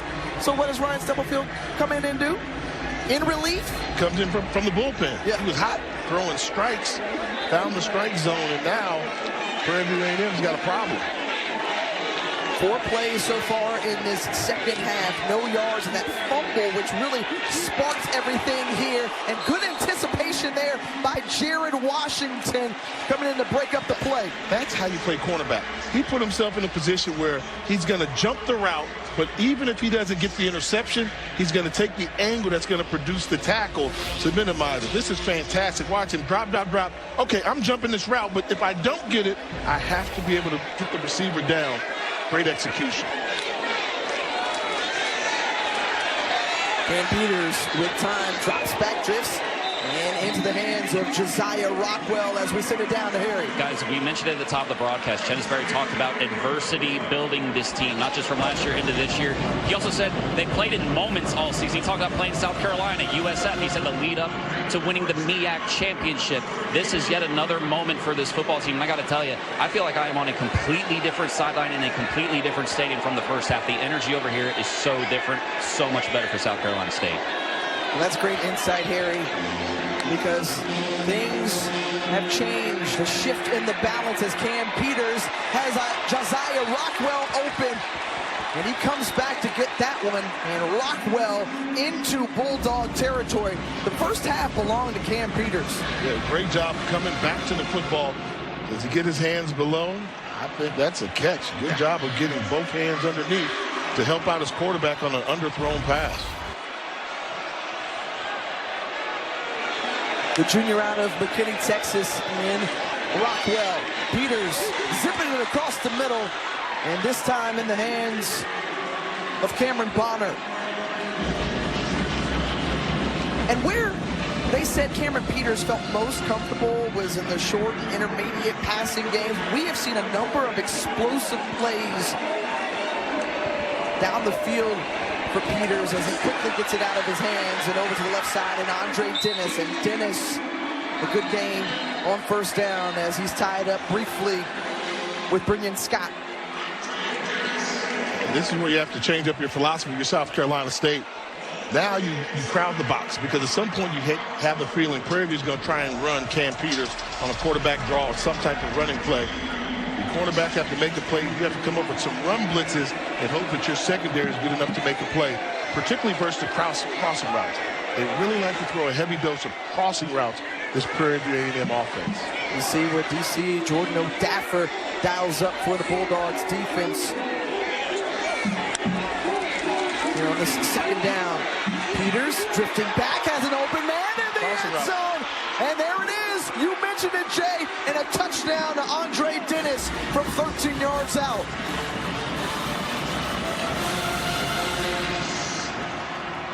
And the response we've seen from Tremaine Jackson's group on the following drive. Too easy. And Cam Peters found his groove again.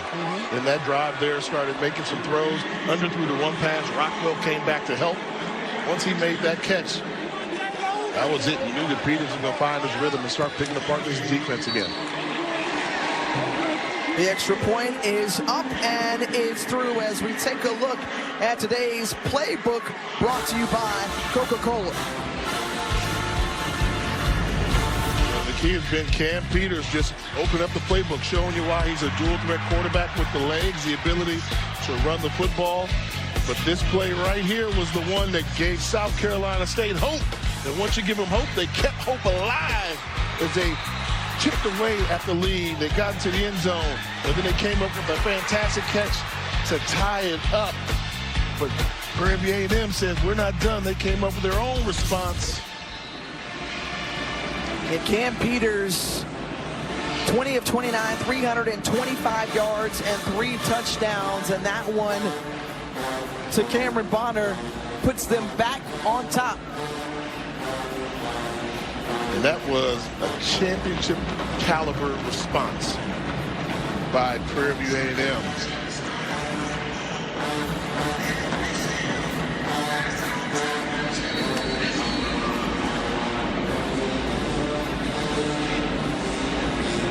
Jay, we expected a heavyweight fight, and what we saw last week in that SWAC championship from Prairie View A&M, a team that just knows how to execute. Meanwhile, Chenisberry always talks about the separation is in the preparation, in a one-score ball game here with an HBCU national championship on the line. Well, tonight at 7 Eastern on 8, Julian Say and Chris Fowler hosts the 32nd straight year. And I got to say this, Jay, it feels wide open. Do you have advantage in the QB? Love is a fantastic running back, but I think, a quarterback like Mendoza from Indiana, he's won the football game. It's hard to vote against perfection. Yeah, they're perfect on the season, so I think he'll be the guy I would choose to win it.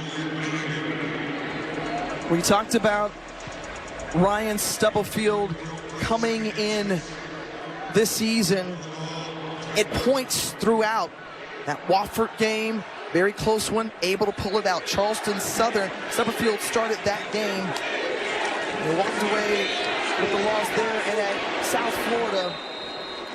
But again, having some of that starting experience this season has aided him in a big moment like this. And I think, for the team as a whole, you talk about how close those games are, and I think the key is they've won these football games. So you can have a football game and lose close, but they've had the ability to find creative ways to win those football games. And Chennis Berry said that's the key. That was the difference. Last year's team was untested pretty much throughout the regular season.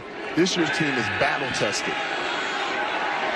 Across the middle and gunned in there to Jordan Smith, and you can see a theme here in the second half. Find number 5 in white. And this is what you call chemistry. So Jordan Smith was supposed to run a post route, but he broke off the post route because he realized the safeties were not going to let him get behind him. He broke off the route, stopped, settled in the middle of the field, and his quarterback found him for a first down. So first down for South Carolina State into Prairie View territory at their 49-yard line. Here's Jones. Jones on that right side, spinning, and a flag comes out. You're holding on the outside, and that's the risk you take when you run those jet sweeps on the outside. So easy for a lineman or a tackle or a wide receiver to get caught holding. Jones offense, looked like number he's 14, cramping up 10-yard penalty. as he goes to the sideline. And he's being carried off by Jordan Smith, and that's a teammate right there, folks.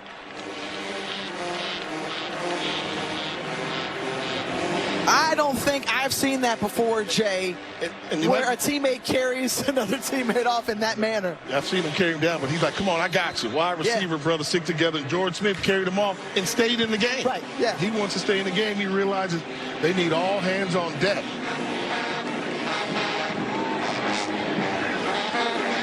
Wide receivers, twin stacks. Stubblefield. Again. Who is it? That's that man, Jordan Smith.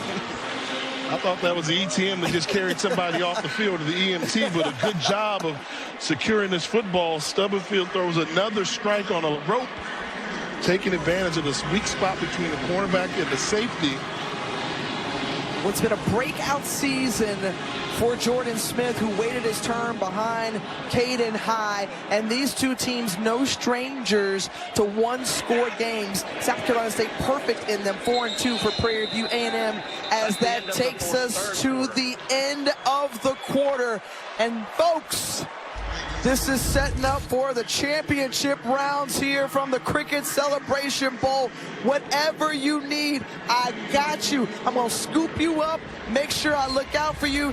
This is what being a brother is all about.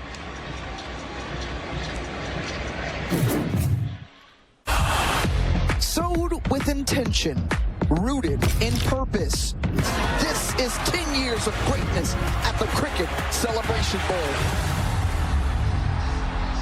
You are watching the Cricket Celebration Bowl. A champion will rise here in Mercedes-Benz Stadium going into the fourth quarter. Our Q was able to catch up with Coach Tremaine Jackson.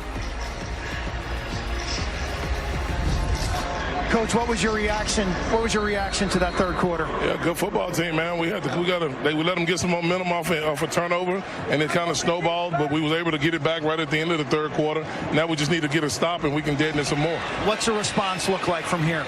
Yeah, we just got to keep playing. Nobody said this was going to be easy. It's a national championship game. We just got to keep playing. Thank you, Coach. And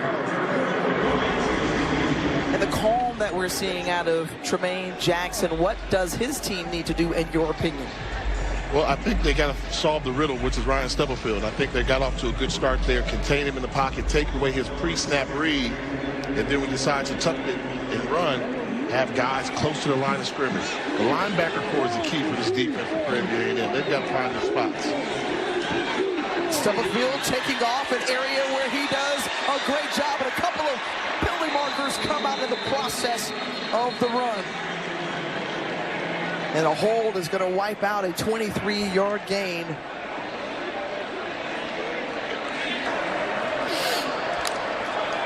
Holding. Offense, number 55. 10-yard penalty. It's second down.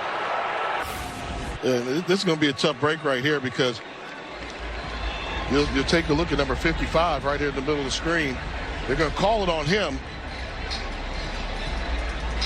He was engaged. He was engaged.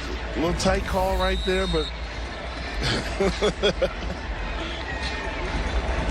was he married? Engaged? Betrothed? You know? Because they ran a stunt. Actually, the linebackers from Prairie View, for the first time, took themselves out of run-contained support. The Stubblefield made them pay, but just that holding brought it back. Now 2nd and 21, and Tyler Smith out of the backfield, still on his feet, looking for a little room. And a gain of 4, so it's going to bring up 3rd and long. And what we saw in that third quarter from South Carolina State was their offense found their rhythm. You have talked about the rhythm and the control that we saw from Prairie View in that first half, but Ryan Stubblefield has come in, the backup quarterback, and helped this offense move the ball down the field. 129 yards in that third quarter with Billy Atkins, the fourth, watching on. And on 3rd and 17, Stubblefield looking and got his man. Who is it? That's Jordan Smith spinning and brought down by Cameron Amau. First down inside the red zone. 33-yard catch and run. Another strike. Outside corner of the plate. Going down the seam and is able to get the ball there before the linebacker can get over there to get underneath the seam. And then you see that after the catch, the balance, the athleticism by George Smith. Well, he has just been fantastic here in this second half, leading the conference in receiving yards this season. A first-team all-conference selection takes a breather.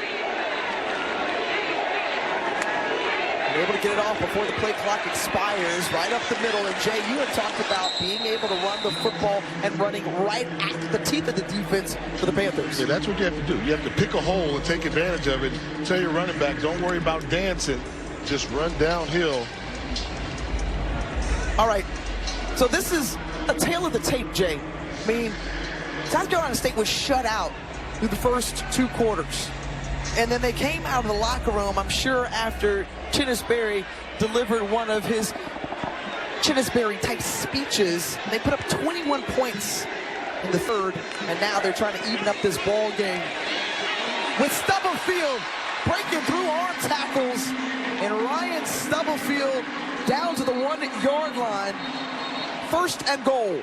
And the maturity of offensive coordinator Jonathan Williams coming into play, one of the youngest offensive coordinators in the country, dialed up some misdirection in order to set up the quarterback run. So if you can't run downhill at him, get the defense going one way, then have them going back the other way, and then run your quarterback right up the middle. An injured Panther on the field as Stadarius Hollywood able to trot to the sideline. It's going to set up 1st and goal from the 2-yard line. And Jay, what I find interesting is that it was Prairie View who had all the momentum in that first half, as you've talked about, but now South Carolina, who has been to this stage before, they have been here for now the 3rd time in 5 years, and they've got an opportunity to even up this game at 28 apiece. If they can punch it in, how would they respond? They have responded with throwing blows here in the second half. Josh Shaw in the backfield with Stubblefield. Stubblefield lowers his head. And 2nd and goal upcoming. And if you're not going to use Josh Shaw as the primary runner in this short yardage situation, a running back that weighs 220 pounds, and as a quarterback, you have to follow him as the lead. And that's a good look at Jonathan Williams, the offensive coordinator, who's a little bit of an HBCU legend as well. Played quarterback at Grambling, but he needs to dial up something to get his team in the end zone. Stubblefield looking for some room, runs into the end zone. future. South Carolina State looking to even it up. And you see right there, a little bit more patience. Allow the blockers to come around, get in front of the linebackers, find a crease. And that, by South Carolina State, that was a championship caliber response as well. And Stubblefield, who has been fantastic coming in, 9 of 13 through the air for 160 yards and a touchdown passing, and he just ran it into the end zone. And understanding that the moment is now, Chennis Berry always knows what to say to fire up his team. No turning back. Ain't no do-overs. You plan your work, then you work your plan. Well, it's time for us now to go work our plan. The separation always is in the preparation. We prepare for this moment right here. This team is built for this moment.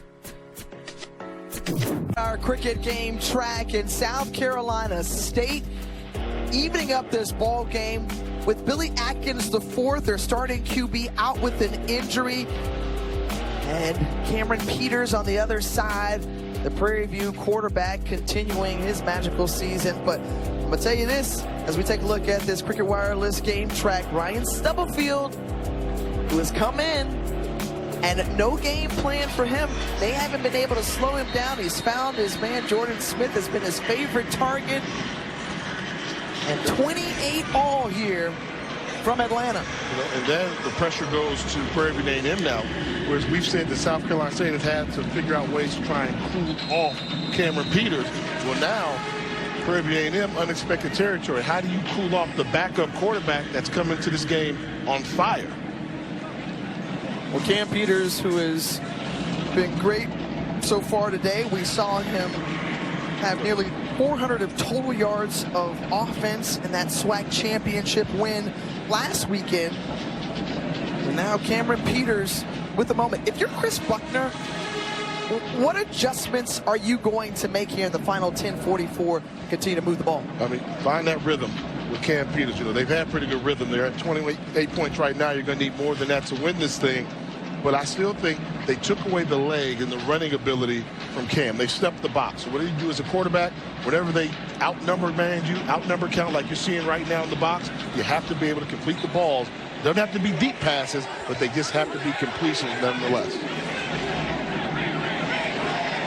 Well, pedal to the metal in this opening day of bowl season here from Atlanta for the Cricket Celebration Bowl, and Shadrick Bird had nowhere to go as gobbled up by Jordan Franklin.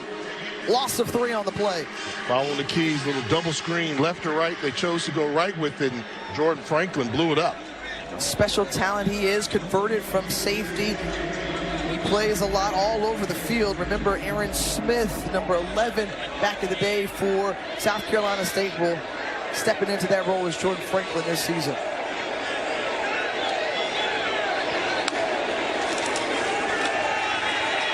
Peters with time, looking into the hands of Cameron Bonner down the sideline, and Cameron Bonner, you're not going to catch him, 78 yards, but a penalty marker out as well, back near the line of scrimmage.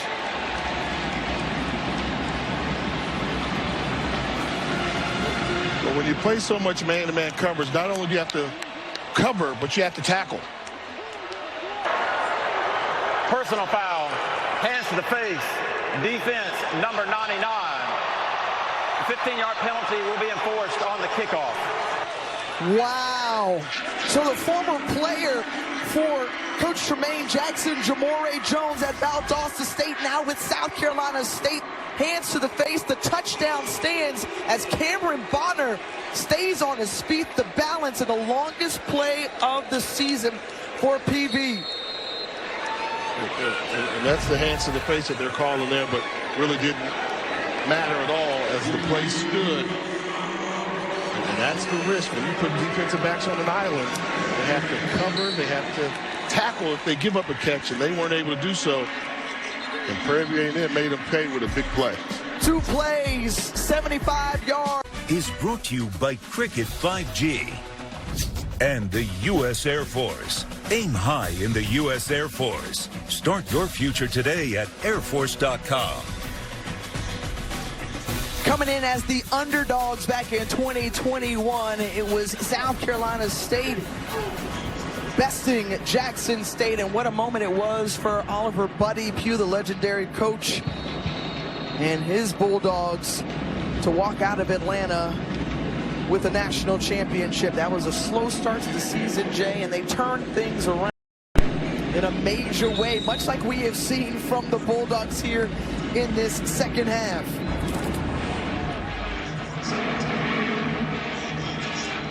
So you see, the game-changing moment really became when William Atkins IV, Billy Atkins, had to lead the game, and you really thought South Carolina State was in trouble, but they went to the bullpen, and they found a relief pitcher that was hot. Ryan Stubblefield has been unstoppable with this Bulldog offense and really giving them that spark they needed, and South Carolina State has made this a game.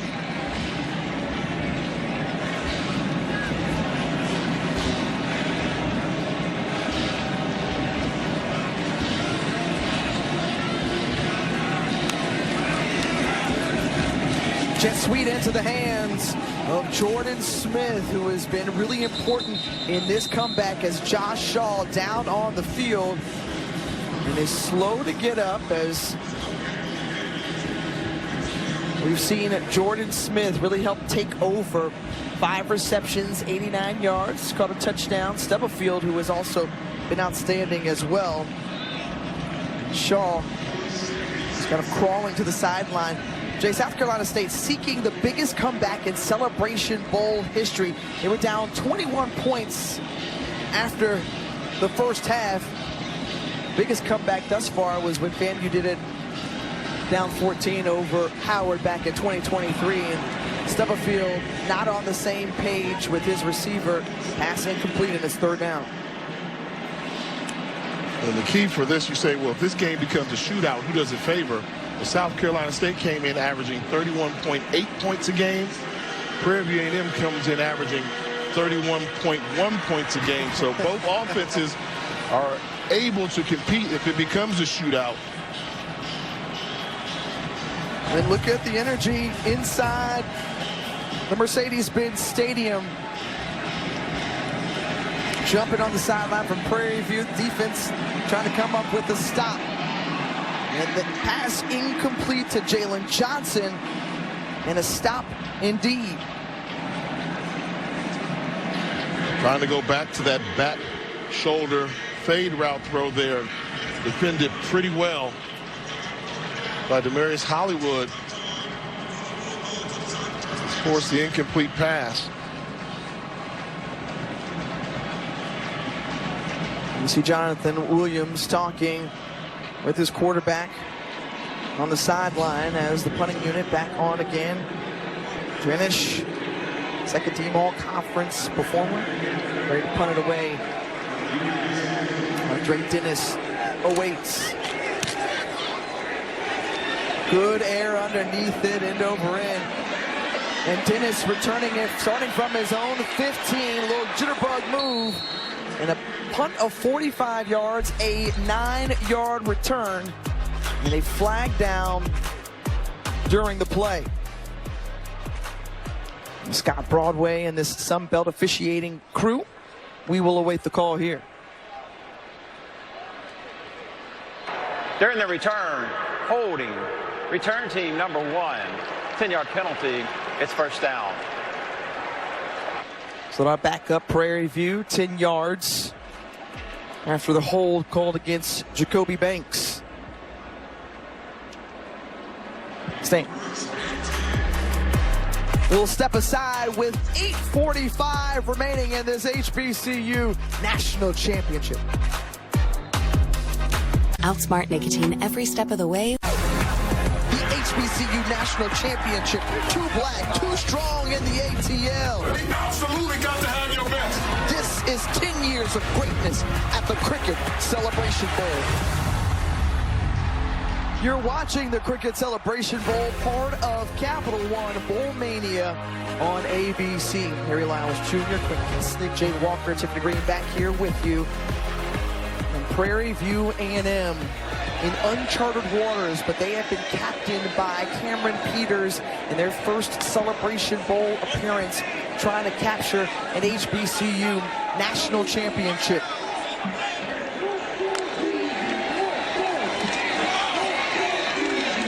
Peters with not much room to run as we send it down to Q. You are watching one of the greatest transformations in college football history. This Prairie View A&M program, infamously known for an 80-game losing streak from 1989 to 1998. That's 9 years they went without a win. Poor funding, few scholarships, coaching and athletic department issues. But they hired Tremaine Jackson last January, and the transformation from old to new has been immediate. First SWAC championship in 16 years with 70 new players. They have gone from ordinary and imperfect to near champions, 8 minutes away. They have an opportunity to finish off what could be an extraordinary season if they are able to close out this game. And when we talked with Tremaine Jackson, Jay, he mentioned, hey, look, we weren't focused on a SWAC championship. We were dialed in on just getting 10 wins. That hadn't been done since College Football Hall of Fame head coach Billy Nix did it, leading them to a 10-win season in 1963. But now that they're here, he says the SWAC championship's taken care of, and now we've got an opportunity to close in on something we haven't done in a really long time. Crossing routes. They've been making their bread and butter on the crossing routes there, and you had an opportunity to have Cameron Bonner come across the formation, but because the timing was off a little bit, Cameron Peters off his spot, inaccurate throw, and the Bulldogs get a stand. Going back to what Q had said about the history of Prairie View, it took a lot to get him there, and I think the athletic director, Anton Goff, deserves a lot of credit for taking the program to the next level. But let's not forget, I always think of Prairie View football in the modern era as the guy that brought him back, and that was Henry Frazier. Henry Frazier, nobody wanted that job. Nobody was knocking down the door. And Frazier not only took that job and started winning, he won a conference championship. Now this is the next level. Uncharted territory, I would say, in the modern era of college football for Prairie View A&M football. Well, with so much movement in the coaching space, we've seen former NFL players come in and take over as head coaches. But the Division II recipe for success that we have seen from Tremaine Jackson coming over from Valdosta State, Chennis Berry, who had great success at Benedict College, and now here with FCS programs leading their teams to the national championship game, you've got to tip your hat to both. And you see the first-year HBCU coaches there. Buckley, the NFL guy at Mississippi Valley, they fought hard all year. Deshaun Jackson, probably somebody's coach of the year, did a fantastic job at Dale State. Tremaine Jackson, Michael Vick, and Marshall Falk. That's the new headline right there. And also got to mention Sam Shade, who is a former NFL player who got the head coaching job at Alabama A&M in his first year. Putting some air underneath it and letting his receiver try to go get it, but great defense there by Eric Zachary as Nigel Johnson was the intended target. Seatbelt gang. I really like the air he put under this throw. That way you give the wide receiver an opportunity to adjust. He just didn't locate the ball soon enough to try and get it at its high point. Had he jumped and left his feet, probably would have forced a pass interference penalty. Under 7 minutes to go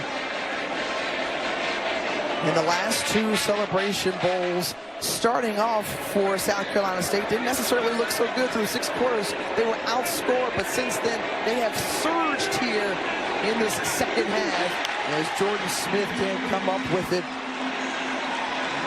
And it's third down. Trinity Ward was there on the coverage. And the thing about it, when you throw nothing but fastballs, if that pitch is a little bit behind, a little bit off target, you allow the defensive back to come back and play. The consecutive incompletions, and we're starting to see Stubblefield stub his toe a little bit here in this football game when his team needs him to come up and make a big play. Yeah, 4 straight incompletions. They need to try to convert here on third down, and he does, of course, as to Jordan Smith. Jordan Smith, who has just been his guy. I mean, they're absolutely on the same page here in the second half. He does a good job setting up his routes. Nice double move, and he sticks it at the top of the route, makes the catch. Really like the story, George Smith. You don't find that in college football too often. Guy that waits his turn to pay his dues. And never was that featured guy, was behind like Caden High last year, who moved on and transferred. But George Smith this year, what did he do when his number was called this year? 50 catches in the regular season, almost 800 yards from the wide receiver position. And a young man who already has his degree as well as on the carry here. And a short gain for the ball carrier for the Bulldogs. That's KZ Adams. Adams, first time he's run the football today. Fantastic running back out of the state of South Carolina. In high school, rushed for more than 3,000 yards in a season to lead the nation. And here on 3rd and 5, where do you go to now with Jordan Smith coming to the sideline, Jay? Yeah, no negative play. They just want to pick up half of this, so that way they're telling you it's 4-down territory. Change up the personnel, trying to sneak in Johnny Jones in the slot, run him across the formation. Going to his left and into the hands of Johnny Jones, just as you mentioned, Jay. Great recognition by you, partner. Yeah, they hit him with the big formation, put some big tight ends in there to distract. You'll see him sneak, stay low, get across the formation, one-step leverage. Nice throw, nice catch, good execution. Jonathan Williams, who has made the necessary adjustments here in this second half. No. Can't afford to do that. I know you have to. But when you're in the trail position and you're down by 7, you need to keep all those timeouts. We'll see if that does cost them later. Yeah, timeouts certainly precious, as you saw the reaction from offensive coordinator Jonathan Williams having to take that timeout. Yeah, I thought I saw about 15 to 18 seconds on the clock when he made up his mind that he was going to do it because of a substitution change. But in that case, they're not a 3rd down. 1st and 10, calling that timeout there. That's when you have to trust your quarterback and tell the quarterback, call a play. You got the person out there, call a simple run play. Timeout's a little bit more that with Tulane at Ole Miss. Okay. I mean, who's coaching Ole Miss? They've got the temporary coaches in there, I think you can say, but will the players fight? John Summerall stays with the Green Wave before going over to take over at the University of Florida here on 2nd and 7.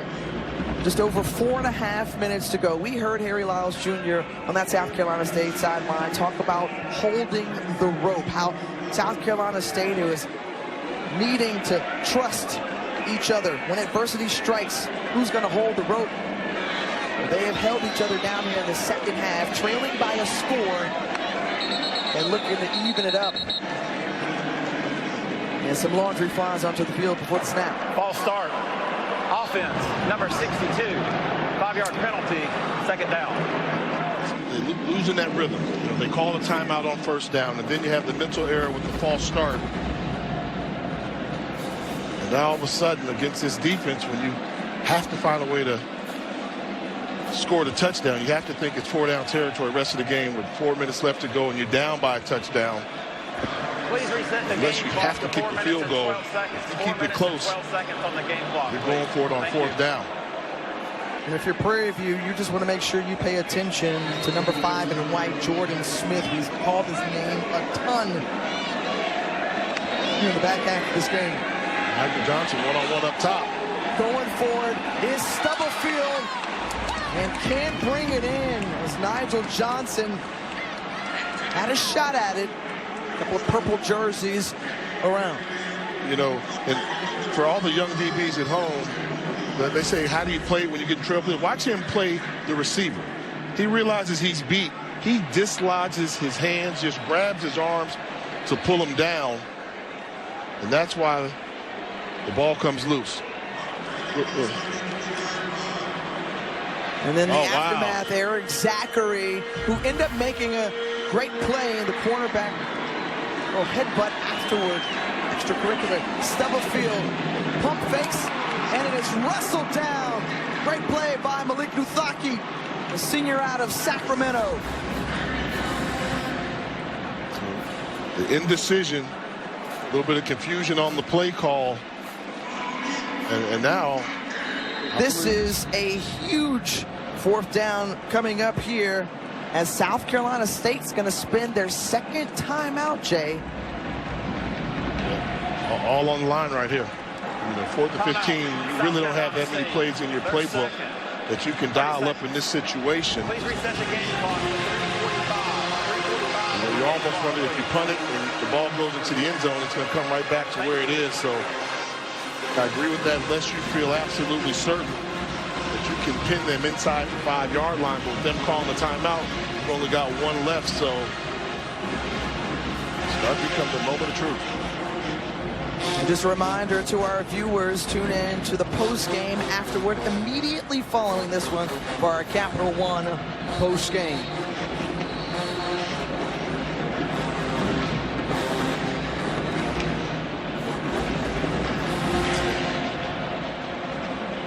South Carolina State out of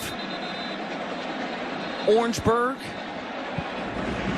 less than an hour from Columbia, and this group who was trailing by as many as 21, now within a score, an all-important 4th down. The Bulldogs this season 6 of 16 converting. I wouldn't be surprised if Prairie View only rushed 2 and dropped 9 back in coverage. This is a look he's going to practice for. He's got to catch the ball and lower your shoulder. Stubblefield steps up, makes the throw, and into the hands of Jordan Smith. Stubblefield, who got popped afterward, but he stood in the pocket strong and delivered it to Jordan Smith. You know, when you have a guy that throws nothing but fastballs and rockets, he can take what he wants to in the crease of a zone. So that was zone coverage. A quarterback with not a strong arm, or the defensive back can probably get there in time to break it up. But a guy that's zinging it in there can get the ball there in a hurry if you give him a little crease. Jay, that was on 4th and 15. And again, Jordan Smith coming up huge as getting to the outside. Julian Milligan, not much room to run. Mao stopping him for no gain. Mao coming up from his safety position to let you know this is Prairie View. You don't beat us to the outside. Too much team speed. They've made the adjustments to the jet sweep. Now maybe give a little misdirection. I like when South Carolina State did the misdirection. Make them think you're going left and then go up the middle. Make them think you're going right, then go up the middle. But you can't just go straight outside. They've walked away with 4 touchdowns in the red zone, now making their 5th trip. Can they get another? Jalen Johnson is in motion. Stubblefield with time. He saw some room to the left side. Gets out of bounds wisely, Jay, as Sterling Roberts chased him out. And he's still down on the ground. It looked like for a moment there that Stubblefield was going to score a touchdown. But Roberts kicked into a gear like a heat-seeking missile and blew that play up. They'll let it wind down and take us to the 2-minute timeout. 2-minute timeout. And you can see just everybody leaving it all on the field. Both sides coming up trying to push through to the final result as they won a national championship. South Carolina State, Prairie View A&M. It's all on the line. 2 minutes to go in regulation. And now for a weather update. The polar vortex is... Thanks so much, Kevin. And you couldn't script a better close potentially to this Cricket Celebration Bowl in its 2025 edition. Phenomenal couple days here in Atlanta, the Band of the Year competition, National Champions crown for marching bands, and here on the football field, will it be South Carolina State or Prairie View A&M? Looking into the end zone, hauls it in, that's Jordan Smith! How fitting is it that Jordan Smith brings in his 3rd touchdown of the game, all in this second half. He said, rain, sleet, or snow, I'm a ball every season. And right now, he is stepping into his season The journey that started at the beginning of the year, wanting to get back here to Atlanta. Smith's third trip to the Celebration Bowl. He wants to cap it off with a dub. It's Alty. It's up. Whoa. And it's through, barely through. Tied up. And a flag down. This will be very interesting in the decision, running or roughing the kicker. The score is good. Running into the kicker on the defense. Penalty is declined. They declined it. I thought if you were a yard and a half out, maybe you think about potentially gone trying to take the lead to put the pressure on, but that's why we're in the booth. Almost seemed as if this was going to be a block. PAT ran into the kicker. Kennedy Parker almost got to it. Even Billy Atkins saying, wow, are you seeing what I'm seeing? Woo. They say it's a game of inches, just off the mark there from Kennedy Parker. And Jordan Smith, boy, he has been unbelievable here today. 8 receptions, 141 yards, 3 touchdowns, 2 on the receiving end and 1 on the ground. In his first year playing in the hot spot, where you're the go-to guy for South Carolina State after watching so many others come before him, being rewarded with the Celebration Bowl performance for the ages. The buy-in from this new team, a lot of new faces coming in. Chennis Berry says, look, you've got to believe, unite, yield to the outcome, invest. We know now, no opportunity wasted in a 13-play drive resulting in a touchdown. And Prairie View A&M will get the ball back. Look out. Oh! Can't do that. Wow. Yikes. Kicks it out of bounds. Free kick out of bounds. 15-yard difference. So he will get the ball. Prairie View will get the ball on the 35-yard line. Under 2 minutes to go. And let's catch you up on what Jordan Smith has done in this game. Let's introduce you to the Jordan Smith Show. They got him going in the run game, the great balance on the jet sweep around from his wide receiver position, and then continuing to show the athleticism, coming up with the clutch catches there, and then after this touchdown grab here, showed off his fraternity with the shimmy, kept it going, and this last play right here, the touchdown to tie it up, telling you he loved his mama, but he was so involved, he also carried not only his offense, but his teammate off the field so they wouldn't have to burn a timeout. Jordan Smith. Fantastic performance today, and now the Panthers have an opportunity to potentially win this ball game. Remember, they started the season in the Labor Day Classic against rival Texas Southern with a 22-21 victory. It was Cam Peters who came up clutch. Rodney Ojo caught that game-winning touchdown. They've got a complement of 3 timeouts to work with. He's trying to find some running room as Shadrick Bird. I will say this, Jay. Special teams has been a question mark. The kicking game has been a question mark this season for the Panthers. South Carolina State needs to make a stop. If they get the first down, that's not the worst thing that could happen to you. Their problem has been the explosive play in these third down situations. But on this drive, we've seen them come out in pure zone coverage, keeping everything in front. Risky as now they show to look like they're going to play man-to-man coverage, but they have to make sure they don't give up the explosive play. In the final minute of regulation, Cam Peters tries to reach out and he's held up short. Call timeout. If you're South Carolina State, call timeout, try and set up a punt return or a punt block. The defense came up big.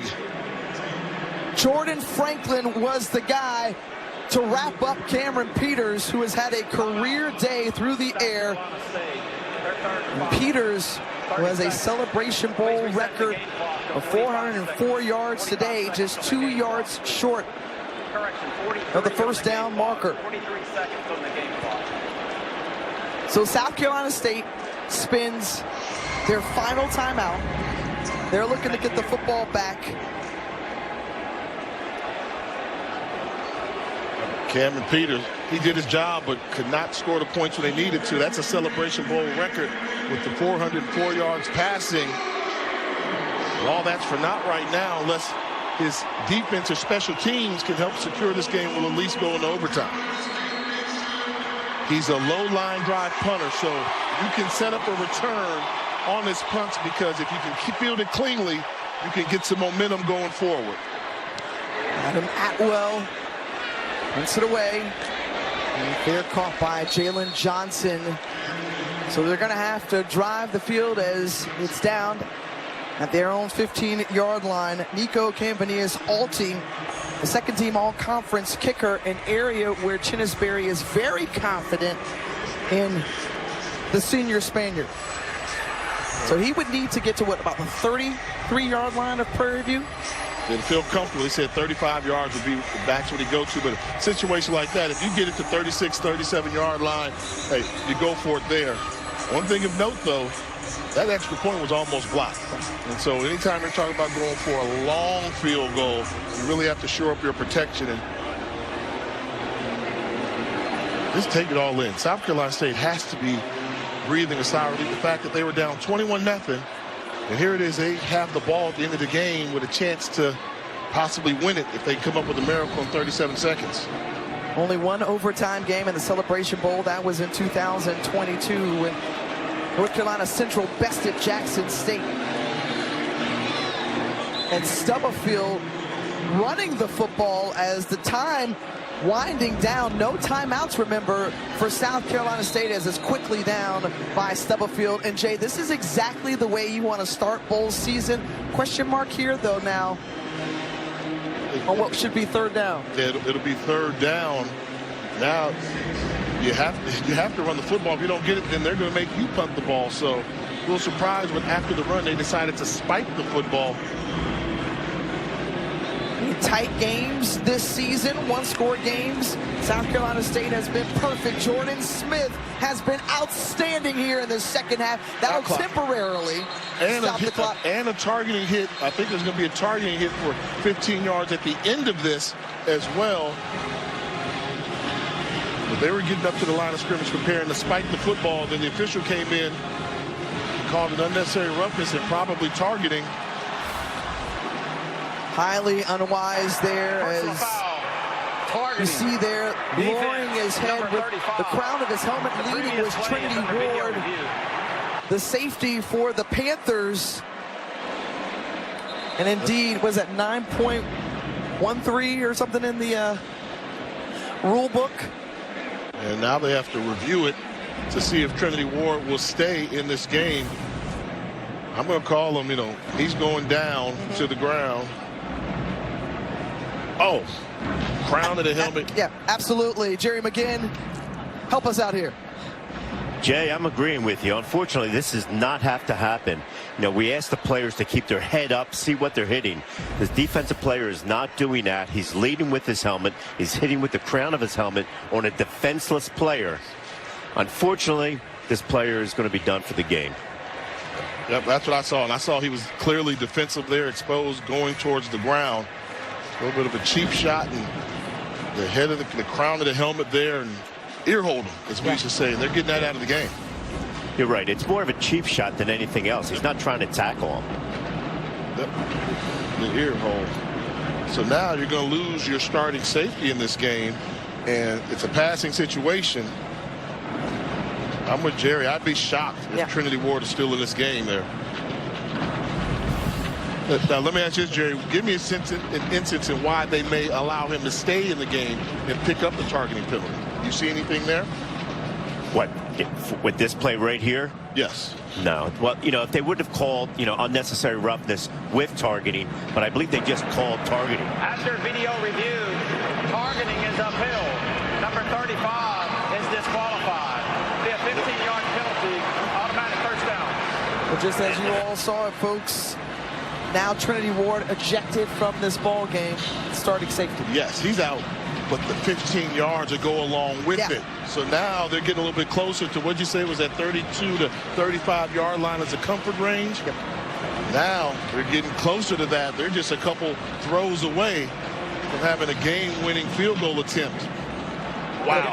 11-yard gain, plus 15 yards for the penalty.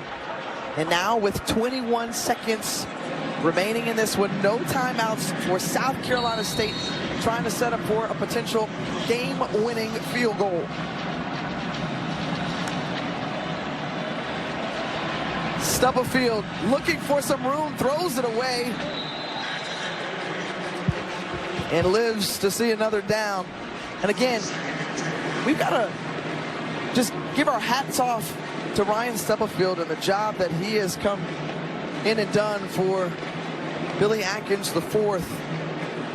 14 of 24, 232 yards through the air, and really helped to lift this team in the second half to help guide them and bring them back to a tie ball game and a chance to potentially win it.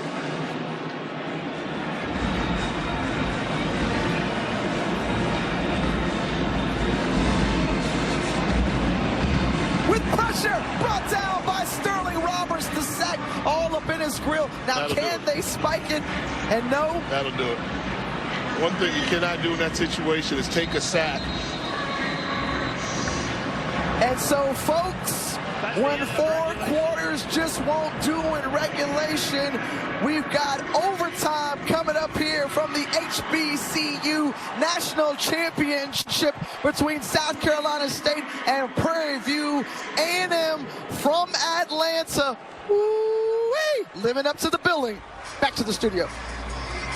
And Tiffany, we've got playoff football underway right now over on ESPN News. 12-1 Montana, home to 10-4 South Dakota, a Grizzlies team that hung 50 on South Dakota State last week.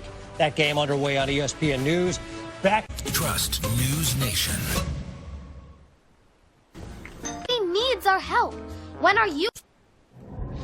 Welcome to Overtime, presented by Cheez-It. It's crunch time. In the first overtime, each team gets a possession starting at the opponent's 25-yard line. If it goes to a second overtime, teams again start at the 25-yard line, but must attempt a 2-point conversion after a touchdown with no extra points allowed. From the third overtime on, teams alternate 2-point conversion attempts from the 3-yard line until the game is decided. Regulation was not enough in this one. Prairie View A&M jumped out to a 21-0 lead, and the group out of the SWAC were rolling until South Carolina State from the MEAC came out of the locker room where they had a second half surge to tie up the ball game, and it was a back and forth affair. Jordan Smith, Cameron Peters, we have seen some stars on display here today in a game that's produced your Tariq Cohens, your Travis Hunters, your Shador Sanders. This is a moment in the making. South Carolina State feels like they are built for this moment after coming up short a season ago.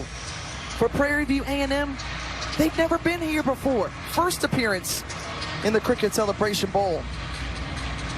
Jay Walker, Tiffany Green, Quick Kesnick, and Harry Lyles Jr. on the sidelines as we bring you overtime from the HBCU National Championship game. You know, and in this game, Prairie View A&M has relied upon the explosive plays. Those plays 20 yards or further, but those are harder to come by once you start off overtime on the 25-yard line. They've struggled when they've had to move the ball down, which is 4 or 5 yards at a time.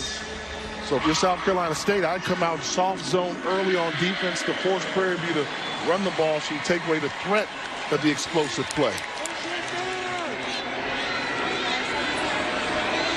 52 yards on the ground in this game for Prairie View as they look to go to the air. Cameron Peters going for it all, and the pass incomplete to Cameron Bonner.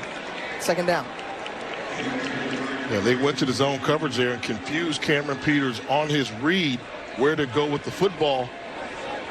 Now, if you're Prairie View A&M, don't be afraid to run the ball. Trust that offensive line. Trust your running quarterback to pick up positive yards on the second down play. It's Shadrick Bird, and Bird. Good execution. Good effort there from Bird. Gain of 7, 3rd and 3 as the helmet of Charles Arnold Jr. comes off for the Bulldogs. He'll trot off the field. And How aggressive will South Carolina State be on this 3rd and 3 play? If they play man-to-man coverage, the speed of Prairie View has given them trouble at the wide receiver position. It looks like they're lining up to play man-to-man coverage. That means they're going to try and pressure the pocket. They better get there in a hurry.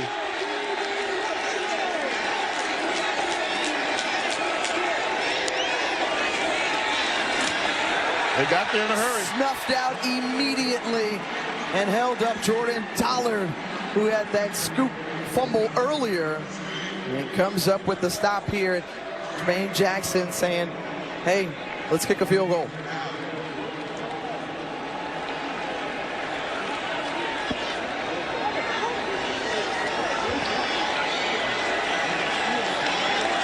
The pressure on here for the true freshman out of Cypress, Texas, Diego Alfaro. Mr. Field Goal times this season, 3 of 5.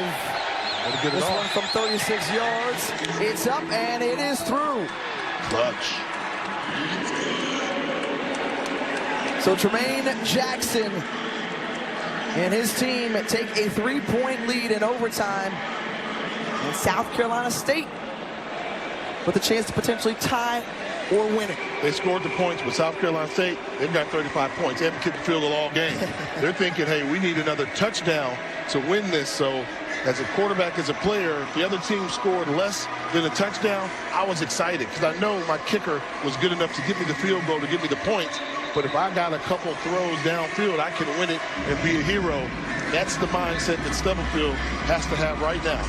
Cannot risk the turnover, but also realize with a couple completed passes, your team can win the game in walk-off fashion. All right, now, can they find a way to contain Jordan Smith?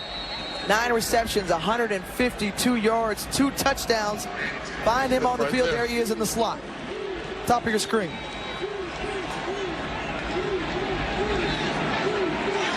Stubblefield, the backup quarterback, in for the injured Billy Atkins IV. Here on first down, has him, and it's broken up. Great play by Trayvon Randall, the impact player you said we should keep our eye on at the start of this game. Yeah, he was beat. You know, more air on this throw. He can run underneath it. He got behind the safety, but when you line drive it, we talked about it, you allow the defensive back a route to undercut the throw. But if you're Prairie View A&M, you have to get out of that matchup. You cannot continue to have a safety line up against George Smith in this game, no matter who it is. Also, watch out for number 12, Nigel Smith, or Johnson rather, at the bottom of your screen. They try to go to Smith underneath, incomplete, and now third down. And 2 missed opportunities by Stubblefield. The previous play, that could have been a touchdown because George Smith got behind him, and on that play right there, on that dump down, that checkoff, he could have rushed for 10, 15 yards after the catch. Ball just got away from him. Forget about those throws. Settle down. He likes to attack seams, so I'm going to call some play that's going to try and give him some type of seam route vertically down the field where he can step into his throw.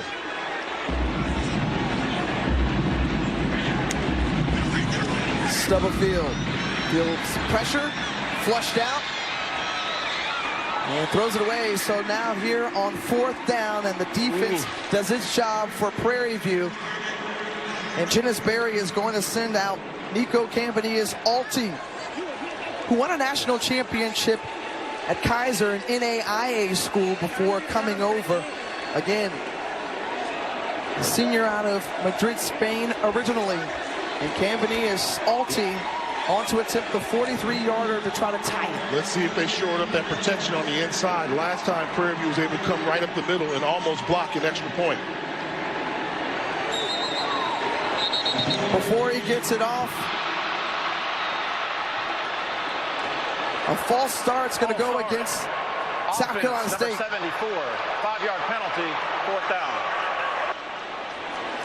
So back him up an additional 5 yards, and closing in on a 50-yarder. It's going to be 48 yards, which would be a game tire. I didn't see that. But They called it on the field. Now, this is a comfort zone kick, about as far as Coach Berry feels comfortable with this field goal kicker. Alty, who hit a 50-yarder against Charleston Southern back in the non-conference here to tie it up. It's up, it's got the leg, and it is through. Wow. When one regulation's not enough and one overtime's not enough, what you do, Tiff? You need two. Just like when 100 ain't enough. You need 101 like the band name. What a clutch field goal kick here. What pressure. Comfort zone. How about right down the middle, split the uprights, run it.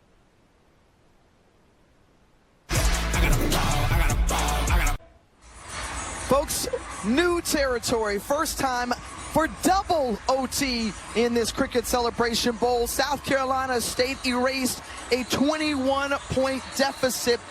And now we find ourselves in the second overtime period. Prairie View A&M and South Carolina State duking it out for this HBCU National Championship. And a couple changes now. So South Carolina State offensively will be going to their home side where their band is there. So that could become a factor. South Carolina State won the battle of attendance here at this game. So they've got more fans here. So when Prairie View A&M gets the ball, I expect them to hear a little bit of noise, and we just heard when South Carolina State had the ball. This tradition-rich program out of Orangeburg, South Carolina. First play from scrimmage. Josh Shaw stays on his feet. Trayvon Randall, along with Darryl Starling Jr., hold him up. Loss of 5. It's going to bring up 2nd and 15. You know what you have to do right now? Who got you here? Jordan Smith and Stubblefield. Go with him. We're not running the ball anymore. Stubblefield puts you in a position to win this game. He's going to win it for us or he's going to lose it for us. That's the way it's got to be. He came in the bullpen, throwing dimes, running for touchdowns, put it in his hands, and hopefully he and Jordan Smith can keep that connection going.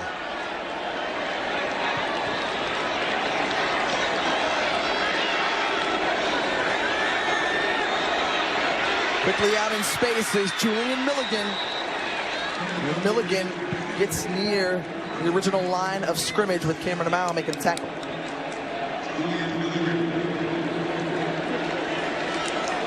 And the pressure once again, 3rd and long. What can Stubblefield dial up for this Bulldog offense? They have Jordan Smith up top in the slot, short side boundary, so that really limits how much freeway he'll have. Stubblefield going for Smith, or rather Nigel Johnson. Picked off. And it's picked off by Cornelius Davis Jr. Whoa. What a time to come up with the first INT of the season if you're Davis. And now, Prairie View with an opportunity to finish off the Bulldogs. Trying to put his receiver in a position to make a great catch, but Johnson not able to hold on, and a great job coming over to clean it up by Davis, the safety. And now you just have to hope that your defense can make a play for you. And Billy Atkins, the 4th, right there with Ryan Stubblefield, who came in relief after Atkins injured his shoulder back in the first half. The look on his face says it all from Ryan Stubblefield. Now it's Prairie View A&M's turn with Cameron Peters already with a record performance here in this Cricket Celebration Bowl. Out to Andre Dennis, and Dennis, who's brought down. On a 6 or 7 yard gain here, quickly back into the hands of the Panthers. Score here, wins it for the Black Cats out of Texas. Dennis held up there on the outside, and the defense and pressure applied by Jalen Levine. Now 3rd and 3. Do you like this decision here, Jay, to throw it? On 2nd down, no. It was 2nd and short, so they should have run the football obviously missed that opportunity with the incomplete pass. Now you're going to see the same look you saw that previous play. South Carolina State will load the box, run-stopping defense. They're going to force you to throw the pass, and you're going to need Cam Peters to complete it. Remember, Peters, who has been dangerous with his feet as well, and they instead are just going to set it up for a field goal, and it's all going to come down to the freshman, Diego Alfaro, to try to win it here in double overtime for the Panthers. If you see anything funny, a lineup or look that we didn't practice, call the timeout. That's what the timeout in overtime is for. And you wonder if South Carolina State's probably going to try and call theirs as well with nothing to lose. Give them something to think about. Comes down to this. Benjamin Stewart, the long snapper. Aiden Webb, the holder. Alfaro is going to have to think about it a little bit longer as South Carolina State spends the timeout.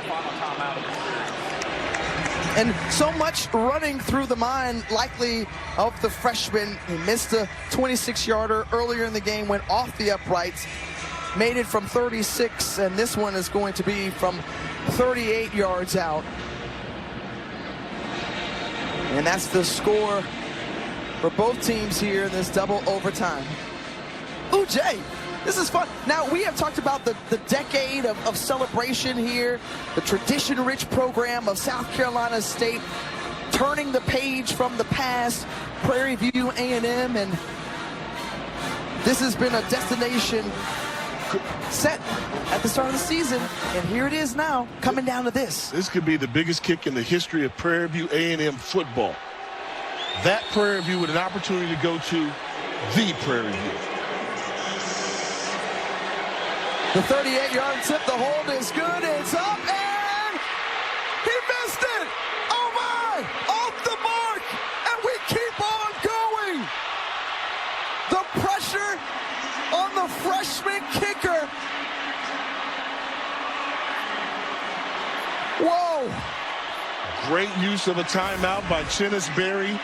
Gave the freshman something else to think about, the importance of the kick, and all those demons from years past just pushed that ball by about a foot wide to the right. We ran it back once. That close for Tremaine Jackson and this Prairie View team as he looked on. And a third OT is on the way. Prairie View will get the ball first in this third overtime.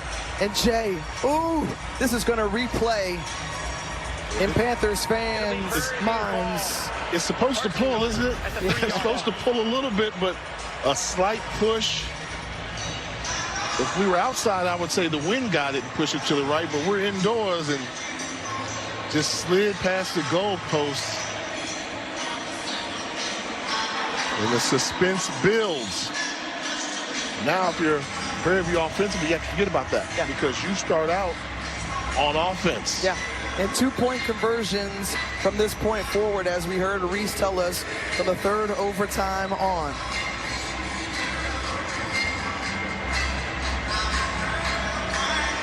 Woo.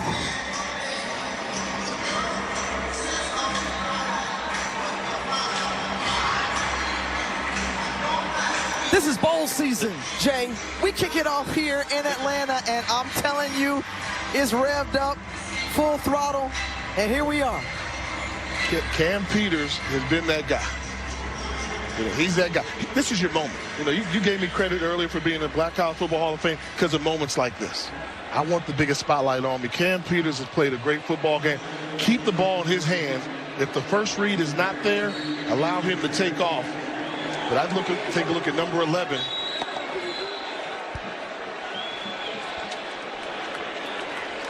And here, Prairie View spending a timeout ahead of their two-point conversion because why, Jay?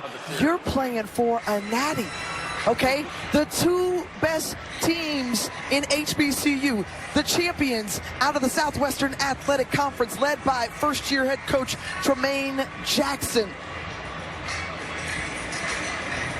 And the decision here to spend your timeout before you get going in this third OT? Stay ahead. Okay. You know, they're thinking, okay, let's call the timeout. We see the look we want. If we go out and convert and get our 2-point conversion, then we don't have to worry about stopping. You know, the pressure goes to South Carolina State to go ahead and make sure they burn a timeout and try and catch them. So the key is you want to get off first. You want to get off first, and anything exotic look they saw. Bulldog faithful having a good time. Panthers fans on the edge of their seats as the offense back on the field for PV.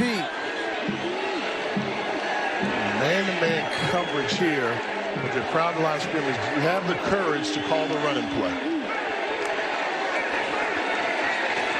Watch out for Peters. He looks to the back of the end zone through the hands of one. And it's incomplete as Trayvon Jones along with Andre Dennis in the area. And they're trying to just get a little rub route with 2 crossing routes. That's been their bread and butter all day. A little bit of poor spacing. Nowhere to go with the football. Help me out, partner. Is this the first time that South Carolina State has been in a position to win this with a walk-off in this game? Prairie View's had a couple chances.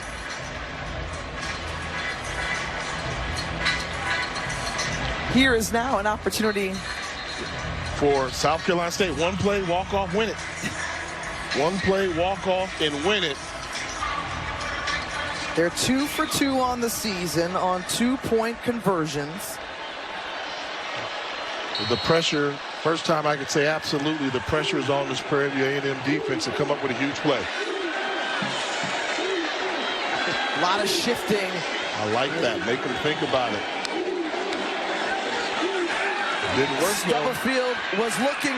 He finds Smith and skips it there as it's incomplete. And Stubblefield,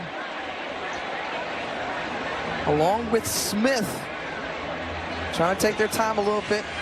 Appears to be cramping a little bit as Jordan Smith. And we saw him carry a player off the field earlier. Now Jalen Johnson is providing the brace that Smith needs to try to walk it off. All right. Now, there's the thing that he's got that cramp. Offense stays on the field for South Carolina State now. So 4th OT on the way. Jay. It's something I'm noticing. They're electing to move the ball this time on the right hash. Okay. So they had it on the left hash last time in anticipate some type of rollout throw. Now they're moving it to the right hash. And you have to ask yourself, which one of these teams is going to roll the dice and run the football? Is going to spread them out to try to run, to try to catch the defense slipping.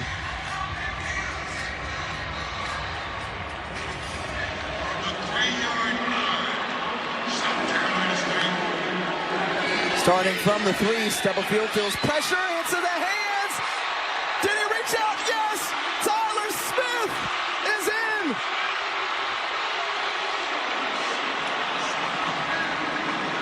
Woo, that was close. I would have liked to have seen him extend the football outward, but the official was right there. This right here is going to be close. He catches it about a yard short with room to go. You have to extend. No, sir. Okay. No, sir. That's why I thought the anticipation and the extension should have been there. Great job of not giving up on the play by number 23, Cameron Ammo. And this look right here will tell you. This is a great look. And I think he's going to. Nope. Not even close.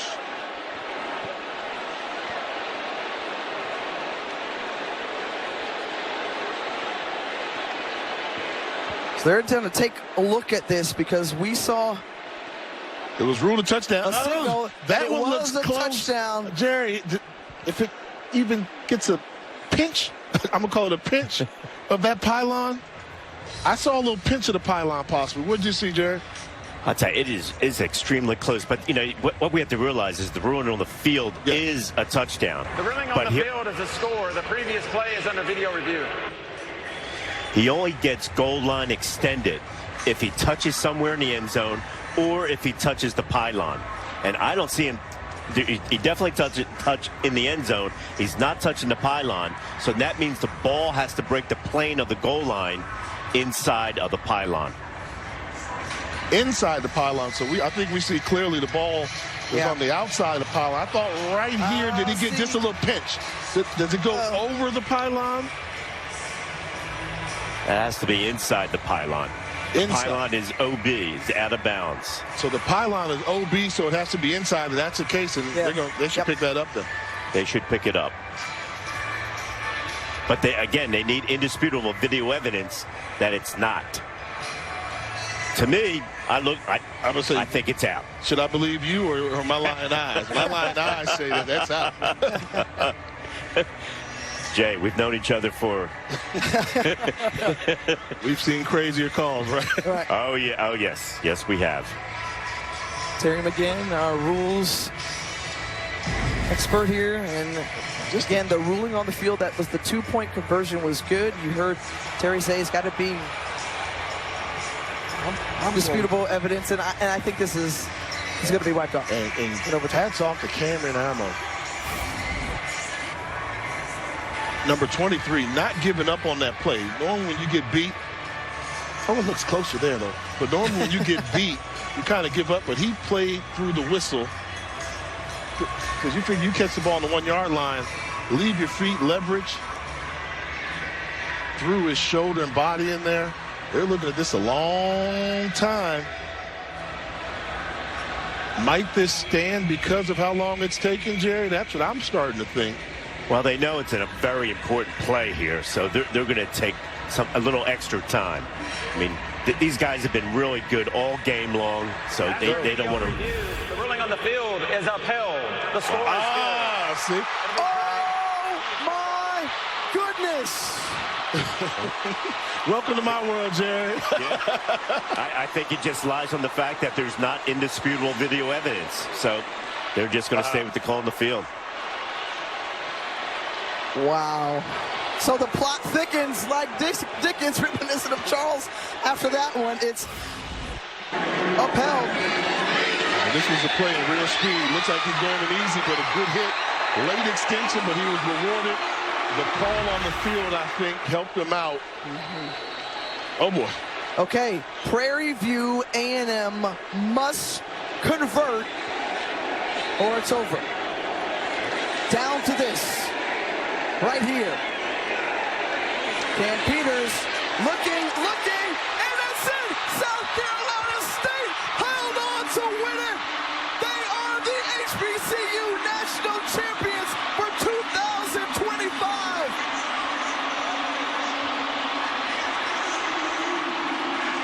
Second time in 5 years for the Bulldogs. And what a way to end it. 4 overtimes and Chennis Berry giving praise and thanks, getting over the hump. How did South Carolina State come back from down 21-0, show the grit, will, determination, and come back and win this football game? Oh my, and I know that's what Chennis Berry's thinking right now, Coach Berry. What did I just coach? How did I just coach it? Why are we so fortunate? What a football game. And now today's Capital One player of the game, Ryan Stubblefield, the backup quarterback, coming in relief for Billy Atkins IV. We saw 3 touchdowns from him along with the 2-point conversion. And oh my goodness, this is a cricket celebration bowl for the books. 4 OTs, and what a way to start off bowl season. Hats off to Prairie View A&M in one heck of a season. We've got the Capital One post-game performance coming up, but for now, we'll send it to the studio. Illegal substitution.